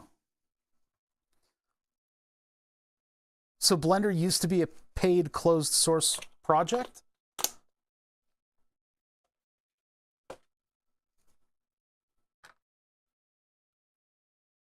So many projects rely on Blender, it's incredible. Just the amount of art that comes out of that program. And the plugins that people make for it. Absolutely legendary.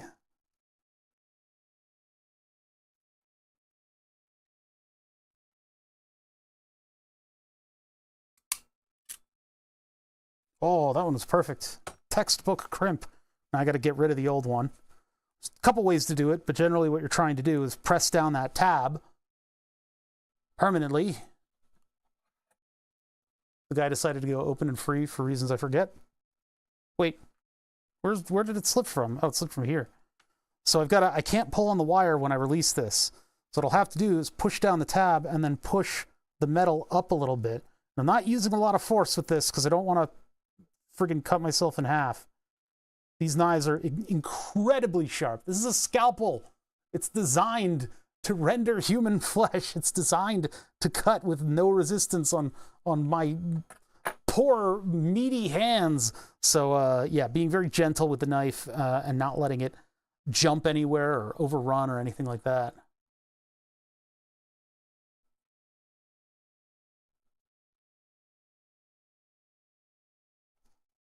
Blender's Bay.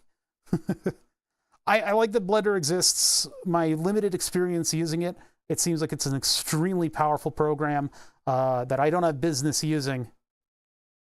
I probably could use it to do 3D designs. I think maybe with a little bit of plugin help, I could probably use it to do more engineering stuff.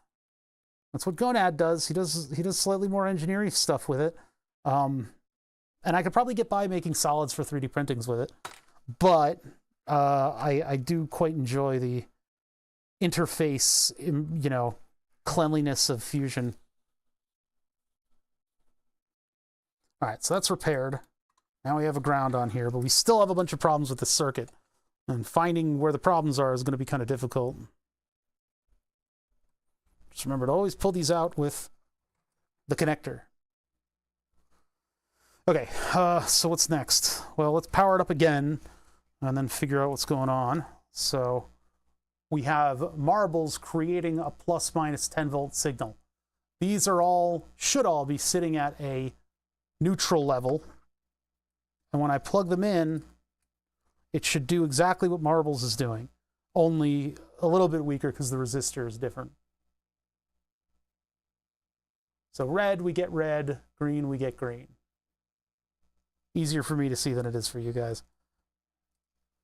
Of course, one of the wires has to go AWOL. Okay, so when I plug it into the channels that we're looking at, absolutely nothing.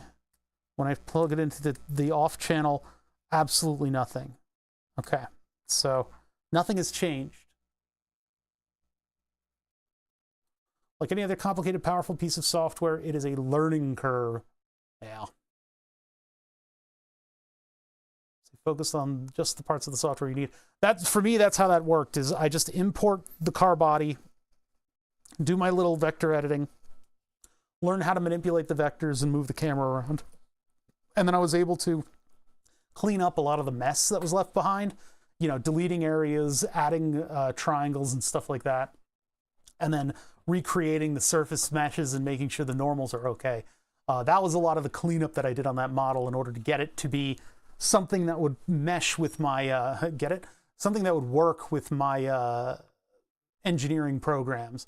And then once I got into the engineering program, I could give it a sketch with numbers, measured caliper numbers, that would then allow me to manipulate the solids and cut things apart, et cetera, et cetera, et cetera.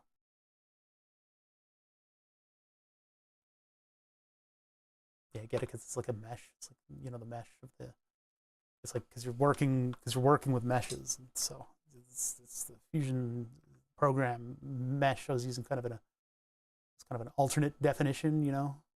You get it? The joke is that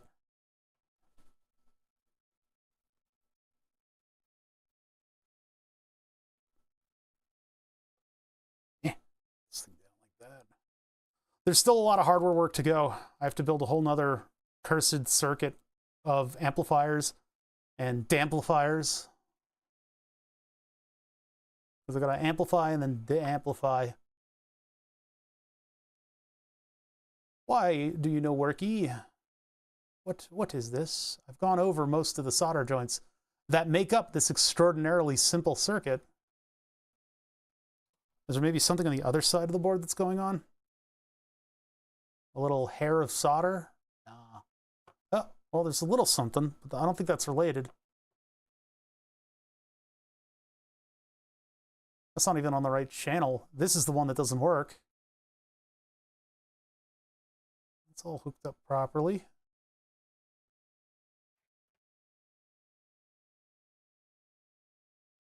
Could it be the amplifier's gone bad? Possible. It's always possible. Or it could be that this isn't soldered right here.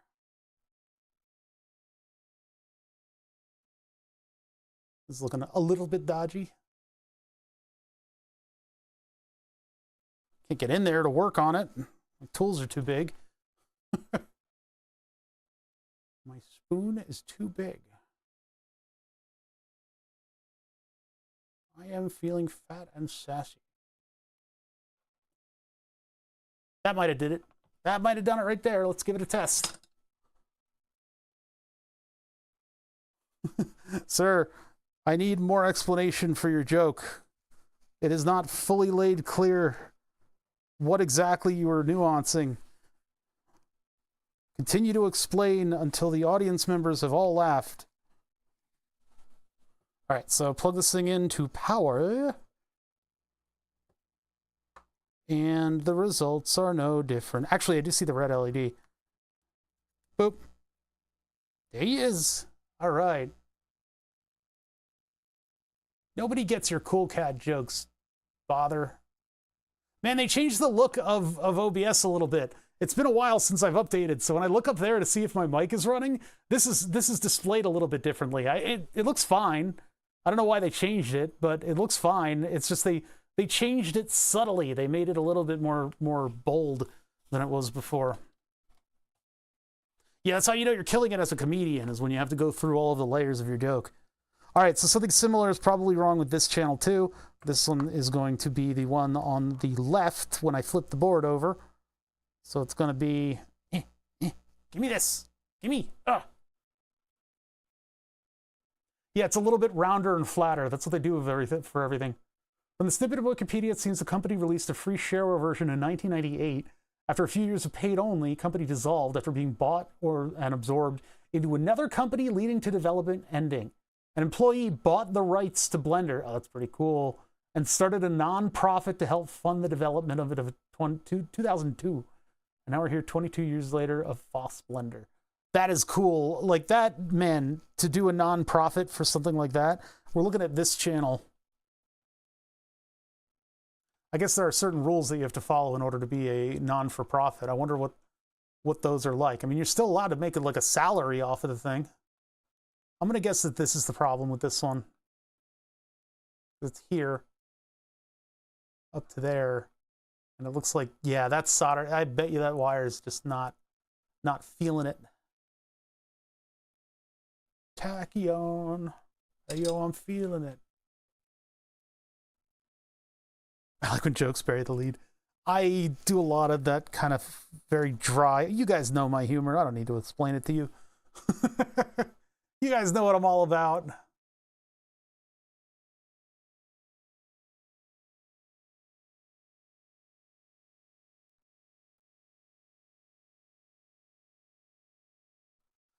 That's probably got more of a chance of being soldered on, although I did kind of crush it down a little too much. Things get a little rough when that happens. Make sure this one's soldered too. Oh yeah, definitely. You know, you can clean this method up by putting the wire directly up against the pin and do it that way. I like them to overlap a little bit, but humor is a dish best served dry.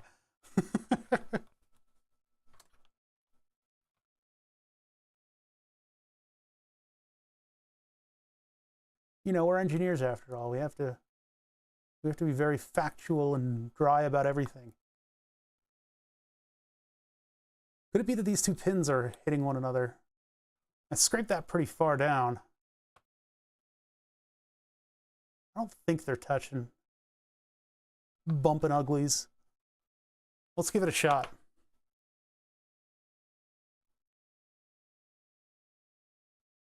When do you use a transistor and when do you use a relay? It depends on the application. Relays are very isolating. But for my purposes, it largely depends on the application. It would be tough to recommend.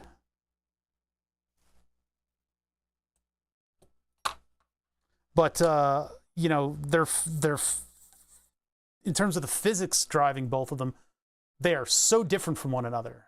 You have like a transistor that you trigger using a low voltage signal, and it can allow a lot of current to flow through, but you're a little bit fundamentally more connected to where all that current is. Whereas with a relay, you've got something that has to build up a magnetic field, so there's a lot of current in that, and then you're physically moving something inside of a different magnetic field. There's an isolation to that.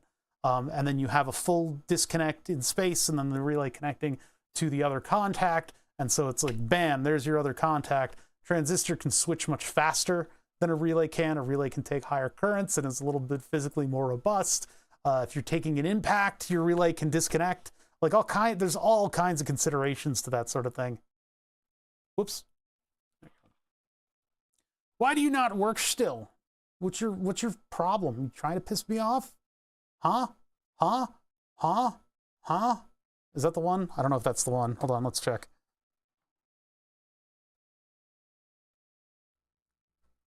Tachyon, hey, yo, I'm feeling it. Okay, so it's this one. That's the one that no light can survive here. Any crew? Negative. In deep space. I found the problem. Right there. Right there, there's a little bridge. Just a little tiny bridge.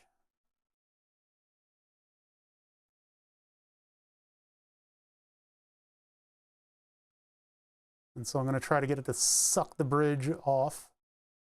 I mean, away from its buddy. Flux will help me with that. And sort of dragging solder to the next pin. I think that did it. Double check that a little bit.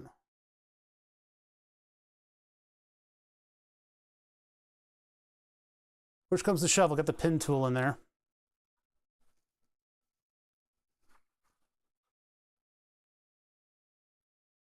Yeah, if you want the tactile feedback of the click of a relay. Relay is also, yes, in the refrigerator, my refrigerator controller, I had a relay circuit because it was easy for an Arduino to flip very high currents that go to a refrigerator compressor with a relay, but I didn't really put any flyback stuff on it. So when it was switching, it was making internal sparks to the relay. And so over time, the internal sparks for the relay wore away at the contact to the point where in less than a year, it stopped working. Saw a video the other day where a guy was using a magnet to override a relay in a shitty electronic door lock and unlock it without the key passcode. Is that how they did that? Because yeah, I saw stuff about this key lock that everybody's talking about, where like you have a key from the very end that goes in, but you also have like on the handle you can hit buttons. Mm-hmm. Yeah, an SSR, a solid state relay, it's a solid state relay is like a bunch of transistors or triacs or whatever that are designed to flip high current AC loads like as if they were a relay, but without being a relay. So if you've got something that wants to turn on and off, like a motor or something like that, and you don't want to add capacitors for flyback, you can try a solid state relay and then it'll disconnect without sparking. That's what I did. I found a board that had 6 amp SSRs on it and ended up putting that in the refrigerator. And that's just a permanent fix because it's solid state. There's no physical stuff to wear away. Was it a lock-picking lawyer? Yeah, okay. That'll chew up contacts? Yeah, the compressor doesn't instantly stop, and so it ends up being a coil in the presence of a magnetic field, and so you get this huge flyback current on it. Flyback is when you have a dissipating magnetic field in the presence of a coil. It can create an opposing charge on your line that will overdo, it'll kill transistors, it'll cause sparks, it'll do all kinds of nasty shit. So you put a diode on it. Well, yeah, the big magnet technique is not foreign to lock picking. You know, lock picks have big magnet in their repertoire because sometimes there's ferrous metal that can get pulled to open something just by slapping a big magnet. You know those push to unlock coated doors? You just get big magnet and you put it up to the side of that and it'll unlock those doors. It's a lot of security is all about theatrics.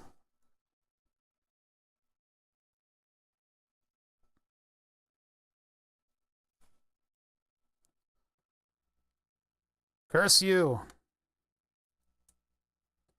Still acting up.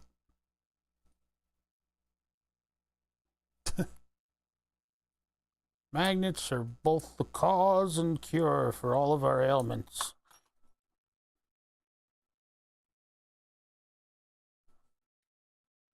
So that was this one.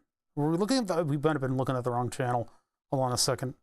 Flipping the board is a very confusing thing, and it constantly undermines my ability to remember things. It just messes with me. So it's over here. This one. That was maybe not the one we were looking at. Yes, it is. Is it this? Is this it? Is this the reason?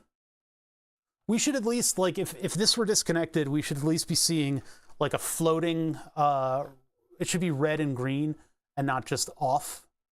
With the LED off, I think something else is going on with this. This is hard to see through.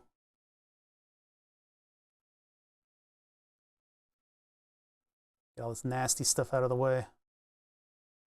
And the other side is working, so this connection here is fine.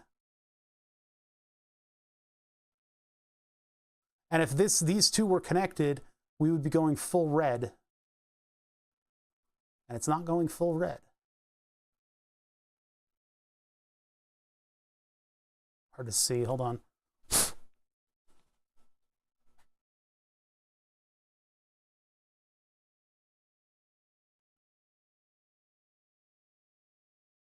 Oh, other lock pickers have shown. That's pretty crazy. You would think if you're like a company that's making a lock, I guess maybe this is like a company that's putting out a lot of different stuff, but if they've got like an engineering team, you would think they would have big magnet in their test repertoire. Maybe that's not a good, no, we already put solder on that. Although it does kind of look like that LED is broken, or that resistor rather.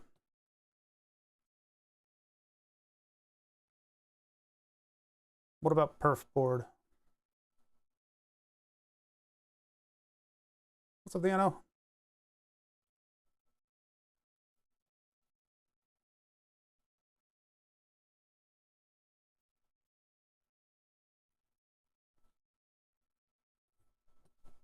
Yeah, it's crazy how many locks are just destroyed by the power of big magnet.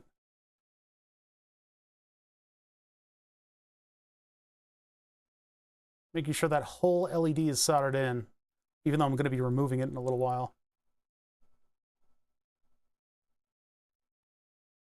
Yeah, it's soldered. It's definitely got a connection there.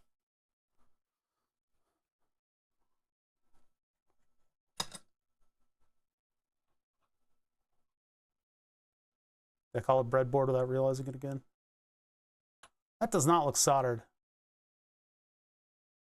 But that wouldn't really, if that wasn't connected, well, maybe that would influence it a little bit. Let's see if I can get that to solder without ruining everything.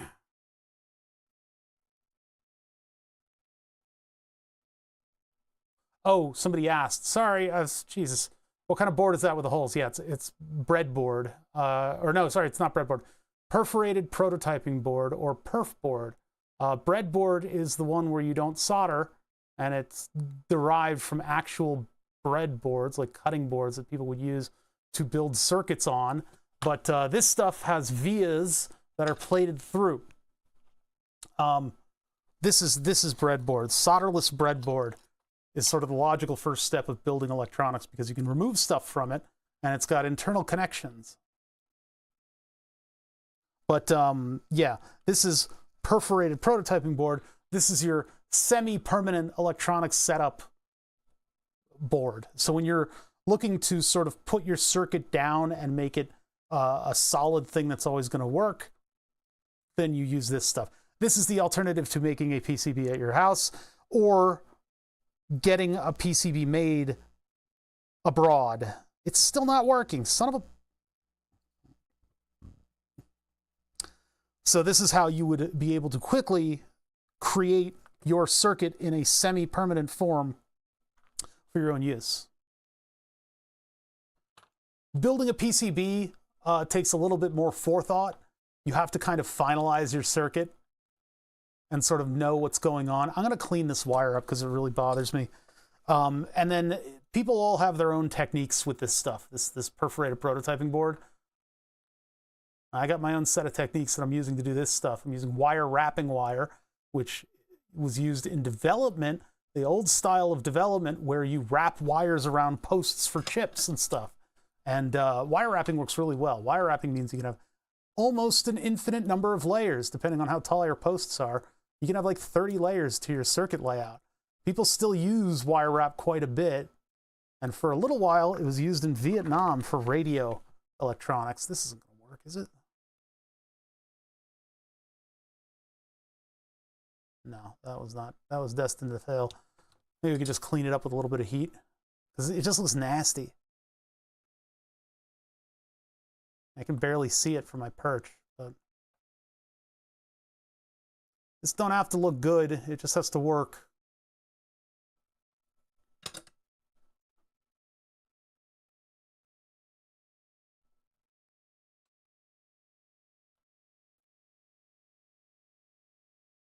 Let's see any other like cross connections in there. Should be okay. I cleaned out my DIY circuit board making stuff last night. I finally decided I'd never use that over just ordering a custom board. Yeah, the board houses that create PCBs are cheap enough now, and it's just so easy. The CAD program that I use, Fusion Eagle, that just has a button. That's like a drop down that just, oh, I want to send this to Seed Studio, and it's just an option. It's just right there. Yeah, and the copper etching chemicals are not something that I want to have around. Really just better to send it out to a board house and wait a week. Which is, I mean, that's part of the consideration of this specific project is do I want to create a circuit board with all the stuff on it? Because it would be much more organized. It would not take me as long as perhaps this method is taking. Right now, I just bungled that. I really bungled that up. What's going on there? But I feel like I should do the actual physical creation of the board. I don't know. Maybe not. Maybe I should get a PCB made, and I can host it up with all my other artwork. Oh my God, this is really messing with me. I think I need to just like give myself an eye break for a second here. This wire is not moving. It's more fun making it on your own. I'm having kind of a frustrating time with this, though. I think I would rather just assemble a PCB. I'm still here for this, though. Because what? It would be like 120 bucks, which would be a little bit expensive, because this isn't like a standard tiny little PCB. Unless I made a little PCB that would plug into a big PCB. If I made it like its own little module.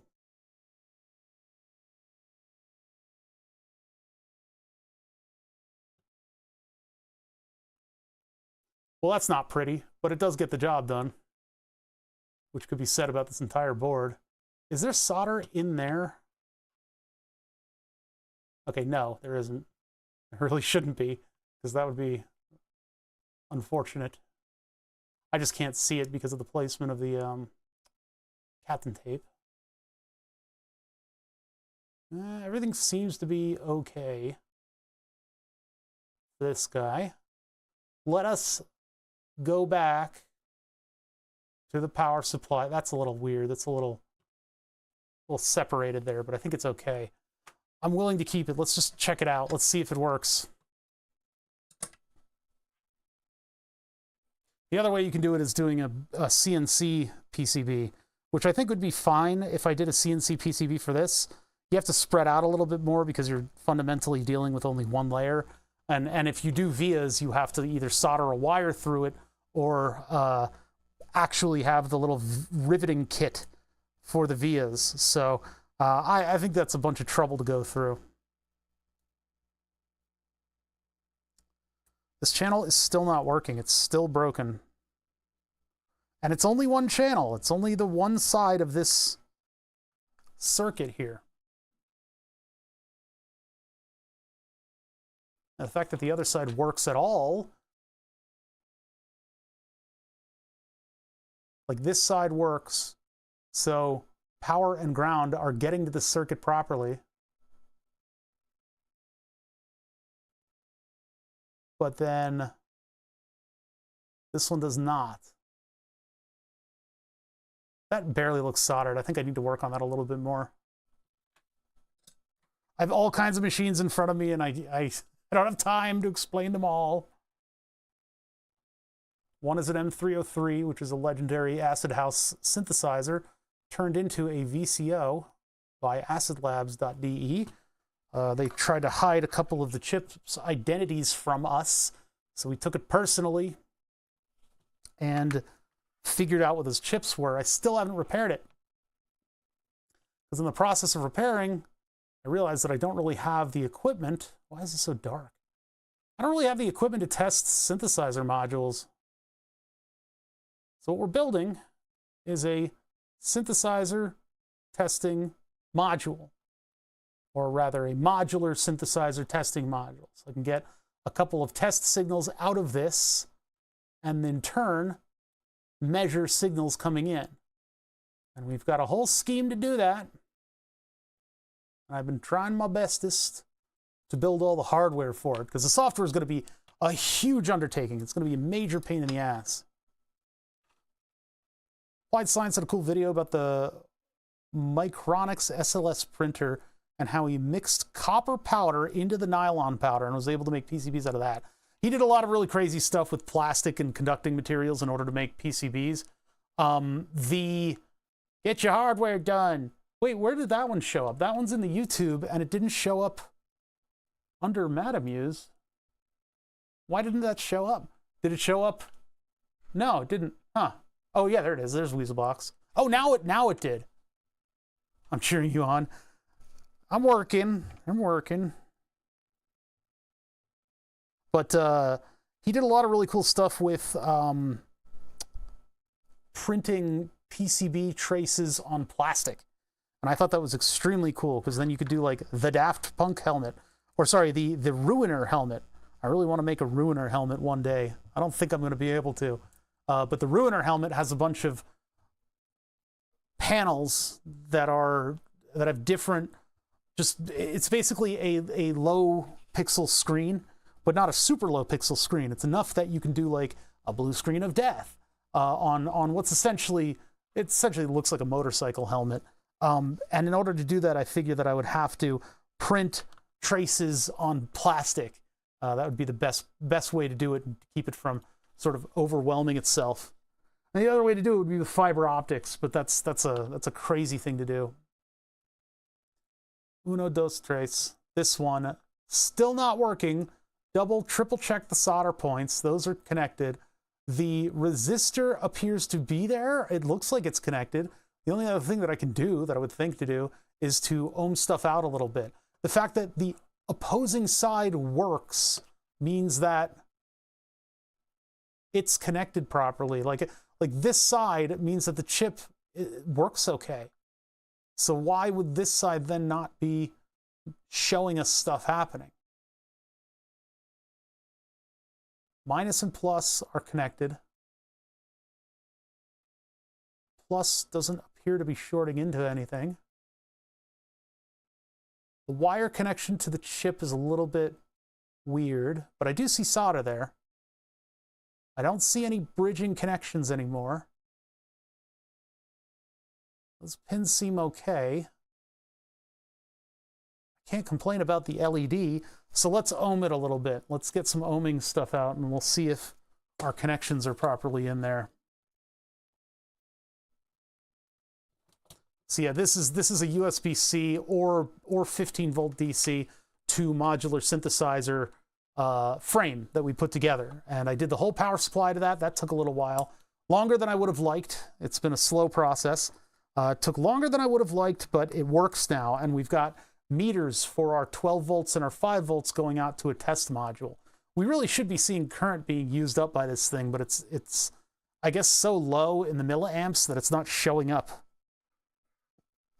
I can't see what I'm probing. I got to do this. I got to do this. Let's get this over here. Also, for you guys, the cameras can tend to do weird stuff with the muxing of the screen. It should be 10K.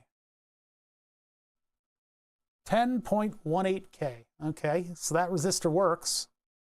This to ground gets ground.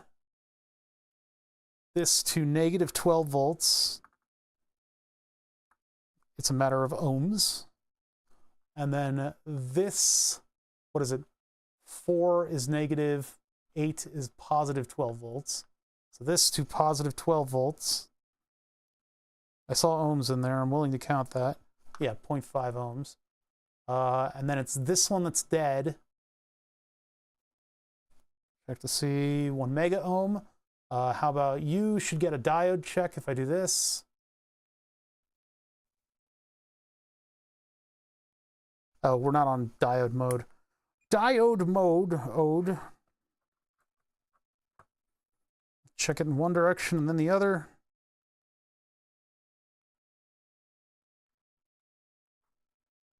Wait, which one was it? Oh, damn it. I keep mixing up which one it is. All right, let's plug it in and see which one isn't lighting up. Okay, it's this one. This one right here. So if I hook this up in one direction,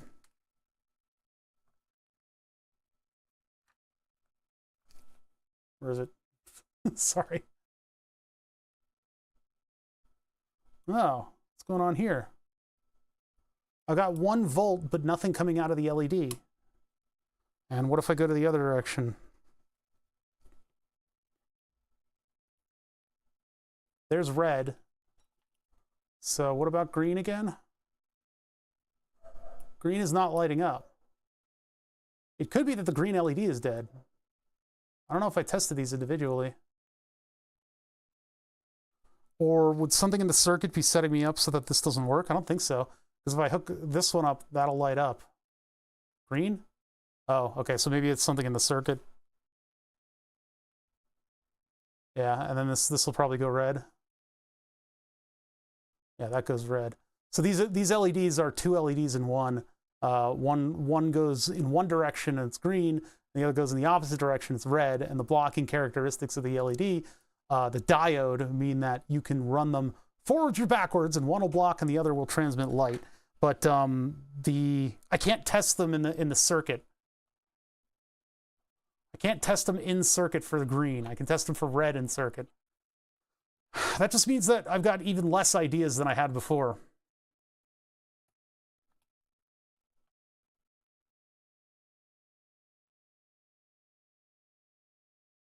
I've pretty much gone over this with a fine-tooth comb. Everything that should be connected is connected, unless these two are connecting to one another. Let's check. Let's check if this one and this one connect to one another.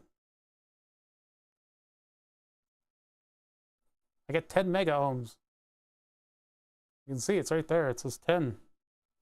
1M. 1.6M. What our problem? 1M. That's going to get 10K. 10K there. Going from here to the pin. Yeah, that's a connection there. Not there. Huh. What about from here to the connector all the way down here? Ohms, 0.4 ohms. So that is connecting. It's connecting, and as far as I can tell, it gets to the pin. I could have been a little neater with it. What is wrong with this thing, then? This channel just doesn't work. Maybe it's a bad amplifier. That would be a little bit crazy that it would be a bad amplifier, though. That kind of rarely happens. But maybe I blowed it up with that initial connection. That wouldn't have blown it up, though. Why do you blow circuits up?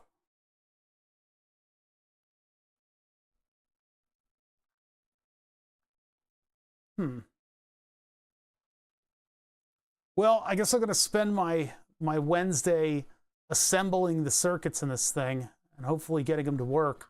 This one is kind of vexing. I mean, I guess I can check up with you guys later on and let you know what the problem is, but I'm going to need a whole nother session of troubleshooting on this thing in order to figure out what in the heck is wrong with this one piece of the circuit. It's like, I don't, this connection looks a little dodgy, but it's still making a connection. I can see the solder going from the pin to the wire.